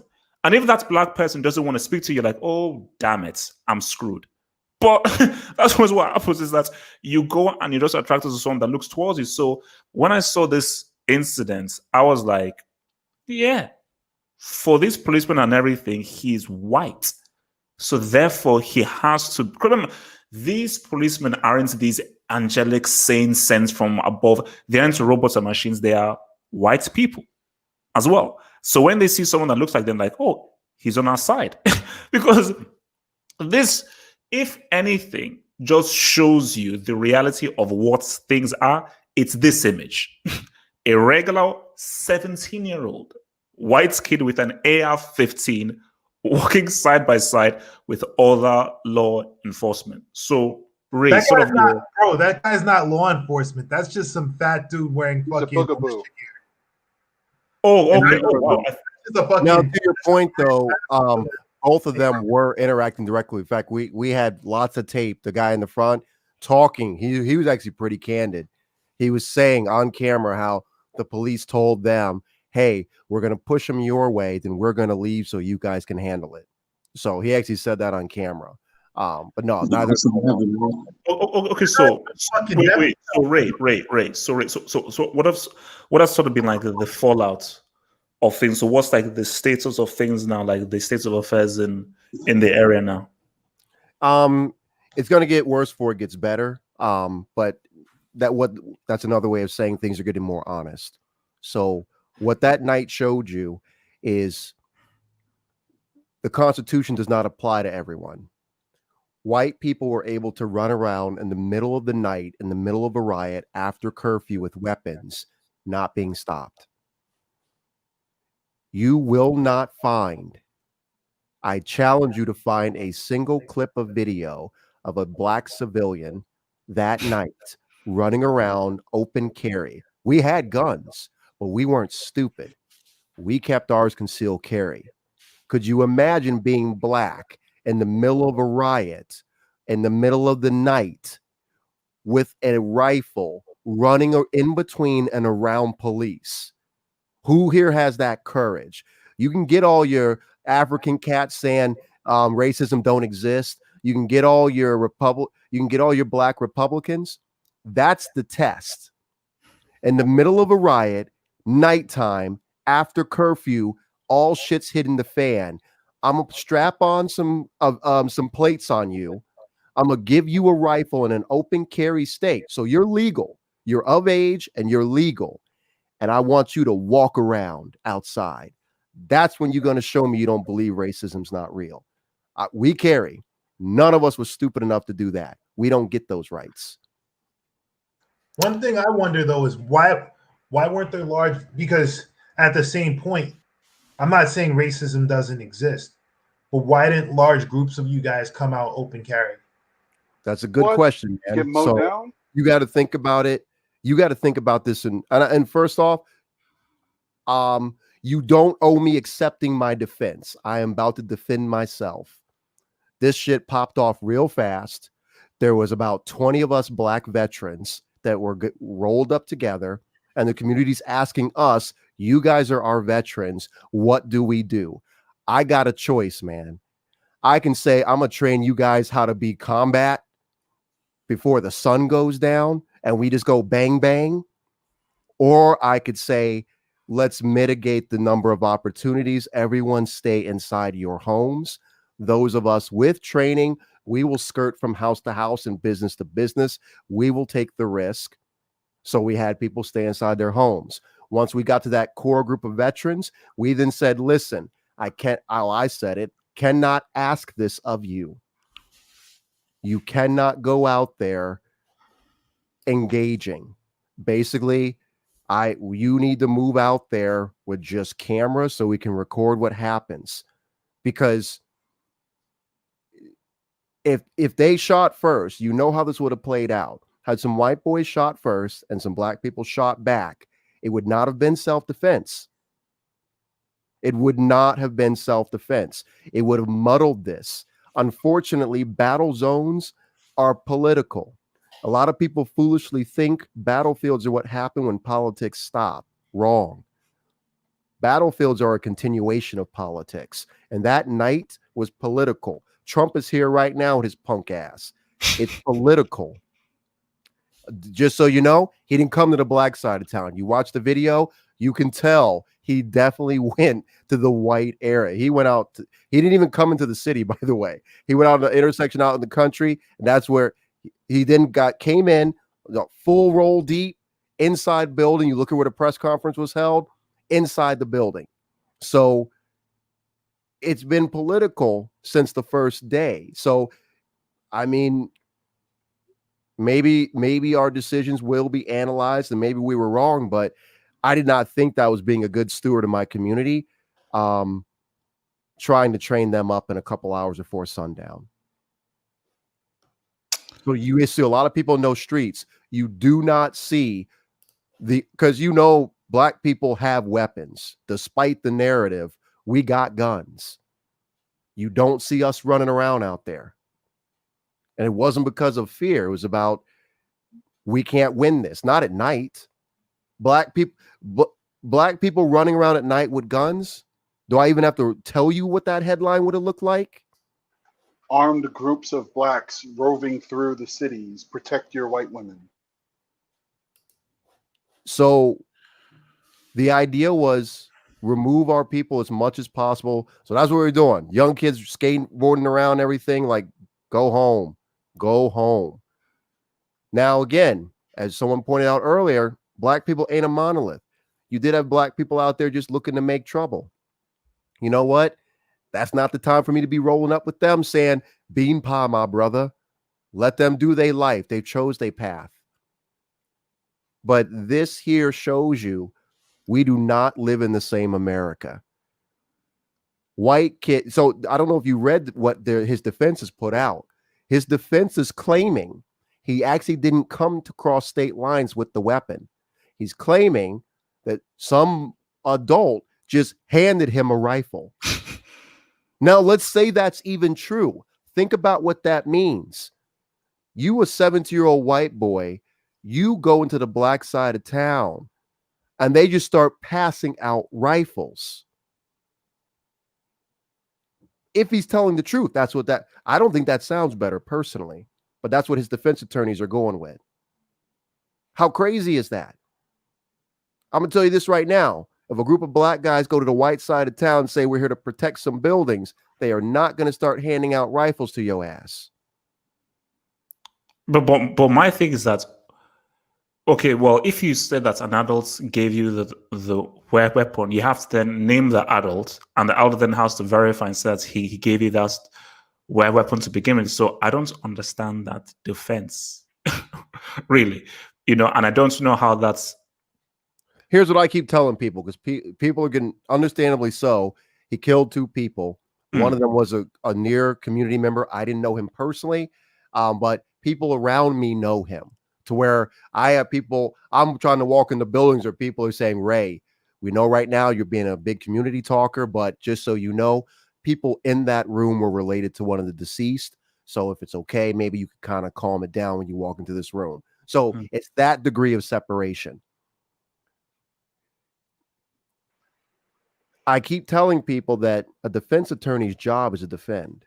You got a whole bunch of fools right now taking the defense attorney's version and said, look, there we go, facts. As if just because the defense attorney said it, it's true. It's business. The attorney's just doing their job. So they're going to try to sell and spin this however they can without getting caught lying.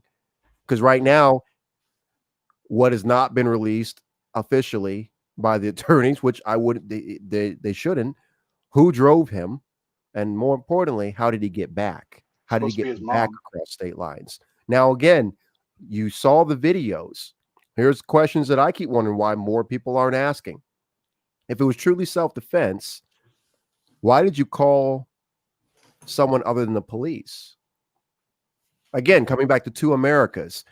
If I have to drop 3 cats because it's self-defense, and let's say I was in that situation, so I was concealed carry. If I'm concealed carry, and so I somehow the way miraculously make that pull on 3 guys from small to back, drop 3 cats, the next thing I'm doing, because he admits that he saw the police and he walked towards them, right? I'm not walking towards the police. I'm dropping the mag. I'm emptying the chamber. I'm dropping the gun. I'm falling to my knees with my hands on my head. This is a 17-year-old white boy. He don't got to do none of that. Walked right up to them still armed. Now they're saying they didn't see him. I'm not focusing on the cops. I'm focusing on the kid's mentality. The kid had the strength and the wherewithal, the confidence to walk towards the police armed after they saw him drop 3 people and they don't know the whole story. He then left. So I don't know the future, but unfortunately, it's still a chance that he can get off on this lie of self-defense, even with all that. So I can't sit here and say guaranteed he's going to jail. Why? Because this is America and he ain't black. So he could walk. He shouldn't, but he could. All right, anyone thoughts?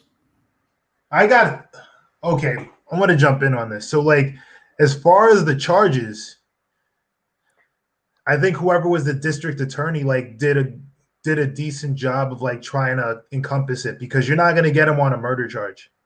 You're not. I mean, just simply speaking, you're not. The way that the things played out, it would be really hard to. No, he got him with intentional homicides. I know there's 3 counts of first-degree intentional homicide, but they also got him with endangerment. Which endangerment, you can clearly do that because he popped off multiple shots in different directions. Some of the defense attorneys might say something like, "Oh, he was firing at these targets," but then again, there were he got close calls with multiple people that were. No, it's amazing he didn't shoot. We got several angles. It's amazing he didn't catch any of the crowd because people started running away in a circle. It's just amazing he did not pop somebody in the back. Yeah. And the other thing on top of that is, I mean, as far as that image, I mean, pretty much the deal is that this is how you see a lot of, like, guys from middle America. I mean, like, you see guys with, like, guys who buy all these guns, get all this ammo, shoot up, and they're basically looking for the opportunity to fucking shoot somebody. Whether that's a black person, we don't know. Whether that's whatever, we don't know. But the thing is that they're looking for an opportunity to shoot a person. This kid, to me, I looked at his face when I first heard about this. I looked at his Facebook and the only thing that was available was all his profile pictures. All the profile pictures, you could see this kid idolizes fucking cops. And idolizes cops, wants to be this big bad superhero or whatnot. You know, kind of the image, I'm gonna go out and have an issue. And there's a couple things too that you can see with this as well. Like, some of the things you notice is that guys like this, I mean, and I was talking with my buddy Corey about this, but one thing we did notice is that he's a product of a single parent household. You know how people emphasize that on black children. Nobody's talking about that narrative with this kid. Nobody.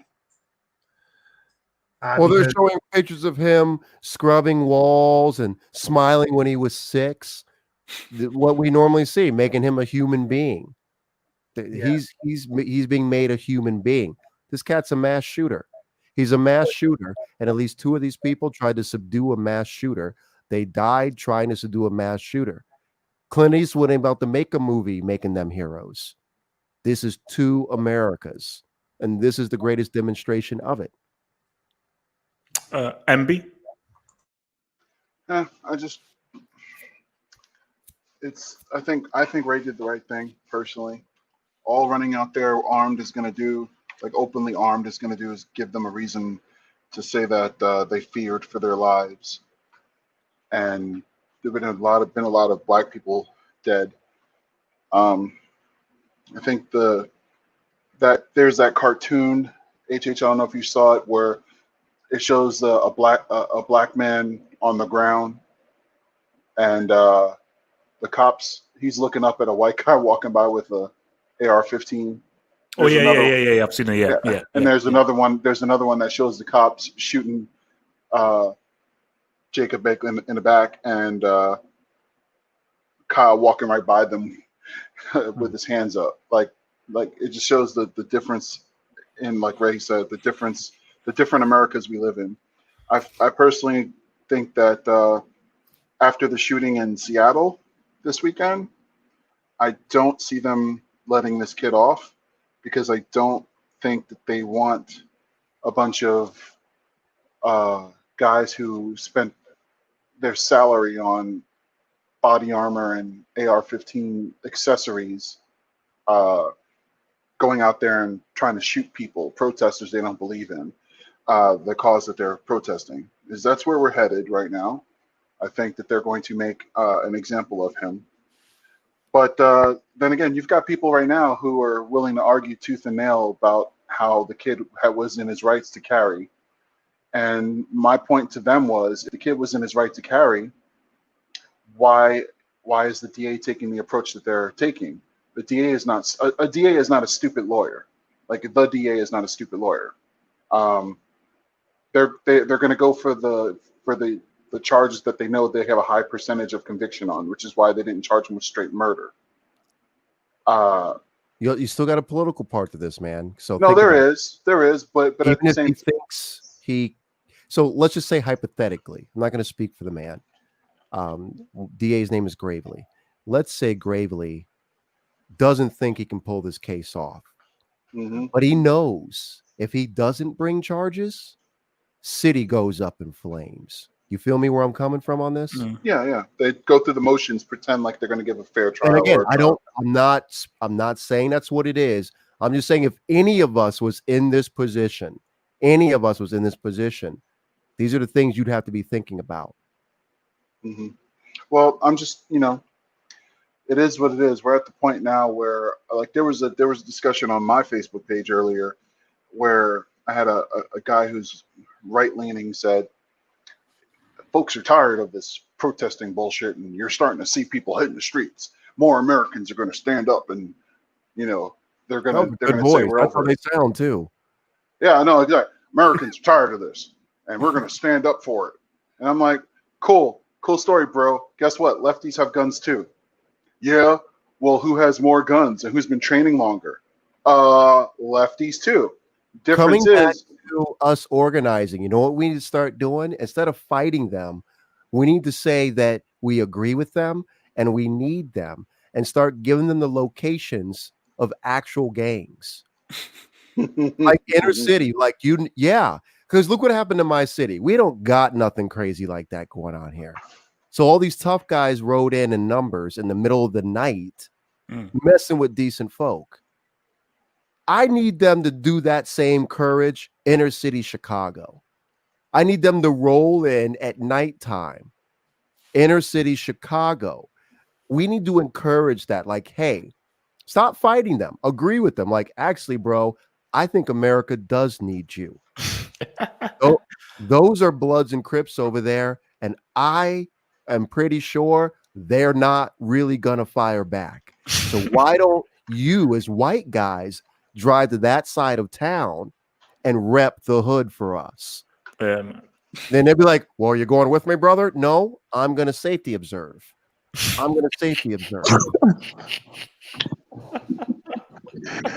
Negro goes down. I got you. I say stop fighting them. And they'd probably fall for it, man. No, I'm serious. Let's stop fighting them.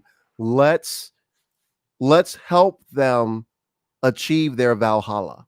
Let's do that. Let's start pulling out maps. And they're like, where are they at? I'm like, right here, Guadalajara. That's where they live, bro. Guadalajara. Rep the hood. Colombia. Yes. Medellin. They live in Medellin. I will help raise money for that plane ticket. For real. Nobody, the guys are clowns, man. Corey, thoughts on this whack job, man, with the AR-15. Shit, man, you said it right there. This whack job, man. What you doing? Get your little ass back to the crib and chill out. You play Fortnite or something, man. You ain't got no skin in the game. This ain't your election. This ain't your politics. Sit your little ass at the home. Now, who's, like I said, I like to know that you brought a good point. I didn't even think about it. Who took you up there? And furthermore, who took you back home? I didn't even think about that. That's what we've been saying the whole time, bro. That's tough right there. Who took you home? Because I seen the same videos you was talking about, Brother Ray, from up there and broadcasted live. I seen the same video you talking about, and I'm like, damn, how the hell you make it past 2 militarized police vehicles, stop and talk to both of them, police backed up from you, you walked up to the police Where did this car, dude come from? then you disappeared, and then the next thing you know, That you get kid- picked up from the crib. That kid showed how white he was. He basically Oh, John yeah. Cena. You was talk like- about what made it feel that way, the autonomy that he did that with. You know, that I noticed that off the bat. You know, and I seen the collective videos where they was offering a little group water, and I seen where they said push them this way, and I was like, wow, look at this organized effort here. You know, let's carry that same energy, like you said. Let's grab up Bubba and Tommy and Randall. Let's carry them ass, show them where the Stones and the GDs and shit live at. Let's see y'all rolling there like that. You know, I admittedly, fellas, the legal side, I paid a little bit of attention to this one. I looked at this and I said, yep, here we go with this one. This is going to be a martyr for the white community right here. White conservative friends are going to love this in North Texas. Gun, baseball cap to the back, white kid too. Oh, yeah, it's on. They got their Martin Luther King on this one, boy. They got them a martyr on this one.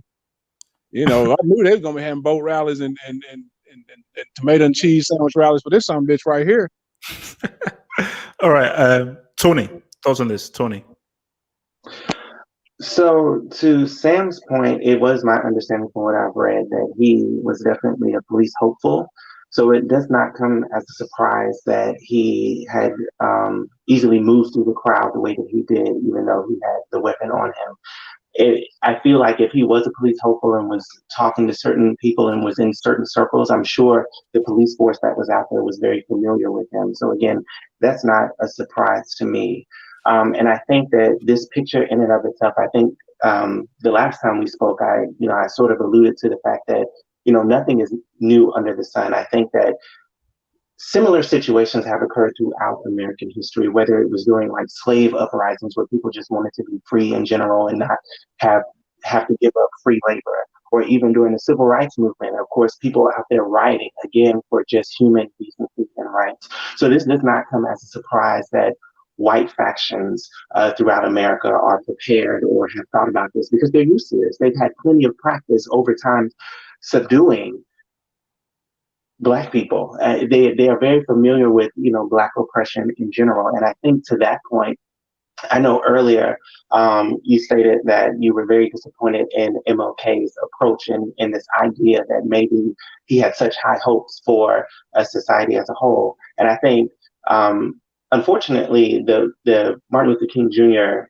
in the latter part of his life that we are not familiar with is the guy who basically discredited America once he realized, I think the last speech that he made the day before he died, he alluded to like, hey, I think that I've led you into a burning house. And I think that's why he was murdered. And I think that's why the government was found implicit of his murdering in 1999. And I think that we do a disservice if we forget that Martin Luther King Jr. We do a disservice if we forget the book that he wrote, Where Do We Go From Here, where he implicitly implied what was wrong with America and what he did not believe in America. And I know a past comment from an earlier question was something to the effect of there were no politicians who ever ran on, Black empowerment. And again, I think how easily we forget about an Adam Clayton Powell who was out there protecting the likes of a Malcolm X, or even somebody help me, the mayor of DC. DC mayor. Yes, they found out that he was like, I guess on crack or something later on, but Marion Barry.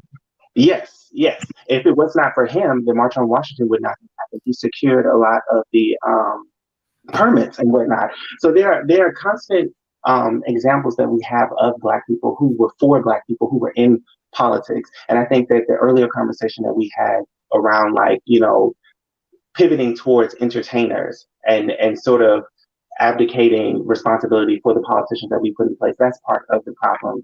But also back to the topic at hand, I think we have to be very weary of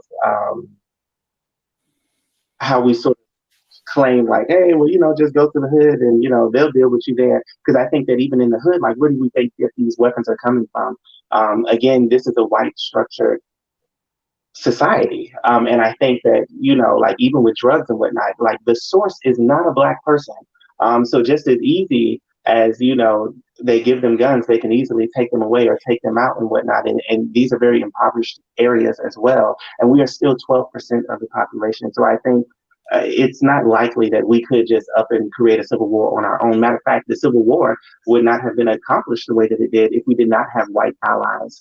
So I think that we have to remember that and not really look at this from the viewpoint of like what happened in the Caribbean or in Africa in these predominantly Black areas. And I think that's, again, why we have to give much respect to the likes of Martin Luther King Jr. or an Ella Baker, who tried to speak to the mentality of the people, because ultimately that's what needs to change. Not come out here and just shoot and kill them up. Because again, if we're 12% of the population, no matter if we all have guns, the government owns nuclear weapons. Like, what are we really saying here?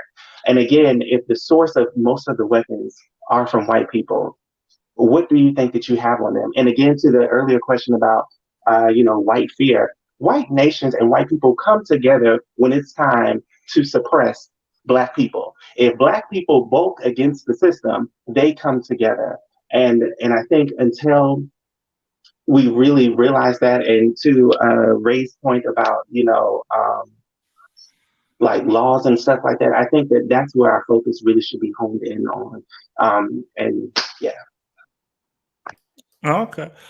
So guys, look, man, that's it's for us right now for this week. But just sort of last thing before you guys go, and I'm going to keep on asking this at the end of each step. I'm going to keep on asking this as we approach what I think is probably going to be one of the craziest presidential elections in history. Because for me, it's like a movie.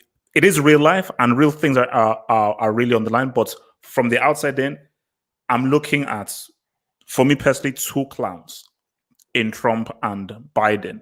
And really, as the American voter, I really feel sorry for Americans, because you have to choose to clown A or clown B, which is what it is. So Trump still saying crazy stuff. He hasn't acknowledged the whole Kyle whack job guy and everything. So he's pretty much doubling down in where he's at. So before we roll off, so I'm going to start first with Sam. Who will be the president come November 3rd? I'm just crossing my fingers. I just hope. I mean, I can't. No. I don't want hope. I want a definitive answer. Who will be, not who you hope for, who will be the president of the United States after November 3rd? I think it's gonna be Trump. I'm scared, man. All right. What's it called? Tony, who do you think will be the president November 3rd? Definitively. I think that Trump will win because, again, if history is of any consequence, Bush and Trump, they both won because of the Electoral College, not because of the popular vote. All right. MB. Trump. There's just far too many people saying, like what I was saying earlier about folks saying people are tired about that. You know, it's just too much of that. Now, granted, most people are good and honest, but I was in a neighborhood this weekend where people were proudly displaying their Trump banners on their front lawn. Like, I mean, for as much as he's done to hurt small businesses, small business owners are still gonna vote for him because they identify with him. They feel internally the way that he's talking externally. They're just too chicken shit to say it themselves. So they're gonna vote for him. And that's just what it's gonna be. We're just gonna have 4 more years of it. Just deal with it. Like, let's get it over with. Corey. 45 again. Wow. I mean, I hate to say it. I mean, just we going between the worst, and he's the best of the worst that we got to choose from. I'm not going to contribute to that. I'm going to do my best to fight that, but I agree with MB almost verbatim what they said, man. It's tough, especially in this area. We see it all the time in the North Texas area. It's hard, man. Both of my jobs are a good portion of them, probably 20-25% of door to door. I ran up on just last week alone. I ran up about 3 or 4 neighborhoods where one cul-de-sac I counted had, and if I could send you a picture, I would. One cul-de-sac had about 6 or 8 houses in it. Each and every one of them had 45 and his running buddy with him. I personally don't like saying his name, especially in my house. But that entire cul-de-sac, man, or entire neighborhoods. Hell, one of my homeowners, I was sitting there doing an inspection, and he's got the American flag. He's got the 45 and his buddy's flag out front, and the back to blue. And his neighborhood's got yard stakes in them and all sorts of things. And he says to me as freely as could be, this is in retaliation to these folks down here on the corner, left and straight of them, two different directions, 2 different homes. That it was in retaliation because they put theirs up first, and one says BLM, the other one says Biden Harris, and I think one of the homeowners, in fact, yeah, he blew it out of proportion, but there's like a gay or a trans couple or something that lives at the end of the street. And he's acting like they all gonna come steal his masculinity in the night, like they just gonna come stick their finger in his booty while he sleep or some shit. And he's like, "Oh, we just put this out here because of retaliation, and they fly theirs and I can fly mine." Well, I've been coming to your house for the last 2.5 months, surveying your property, and I ain't seen these flags out here. And then you openly tell me you did this out of retaliation for them. And if you go down the street, you see a lot more. I see them in 2s and 4s and things. You see a lot of these people. So I feel like, 45 is really infected a lot of people. He's a hell of a salesman. As a salesman at heart myself, hey, man, I need to be listening to your ass because you selling ketchup, popsicles to white women in gloves, boy, you dig, but you got it. But yeah, to answer your question short, I do believe, unfortunately, 45 will win again. Ray? I think it's a coin toss. I don't know. I try not to worry about it. I think it's a coin toss. But what does your gut tell you? My gut tells me that I don't got time to worry about it. Like I said, man, I'm doing neighborhood patrols right now. That's why I understand people more than ever who, when people was like, "Oh, you got to vote," but they got real shit happening at that moment. And I now understand more than ever when people are like, "Get the hell out of my face." November 3rd is so far away right now, at least where I'm living. November 3rd is far away. Wait, so you are going to vote? If I'm alive, yeah. Oh, wow. Yeah. I'll vote. Yeah. I don't know the future. So we'll see what happens. I heard a comet's hurtling towards Earth like the day before the election. So I don't know why you all so confident you voted anyway. I heard a comet's coming. Okay, so that's true. I heard that last night. And that would top out 2020. Just tell me before so I can go to my space station on Mars, man. So that's because I've got. Maybe y'all down with Elon. Maybe y'all close to Elon or something. Maybe y'all got an exit plan. I don't know Elon like that. Oh no! Me and Elon are like this, man. What type, man? He's got me my Tesla spaceship, man. I'm gonna call him afterwards. Get me a seat, bro. Oh no! I will. Don't trust me. Guys, it's been swell. It's been good. Hopefully you've enjoyed it, and we'll be back here again next Tuesday, guys. Peace out, stay true, and we're out. Peace. Resist. Peace. Yeah.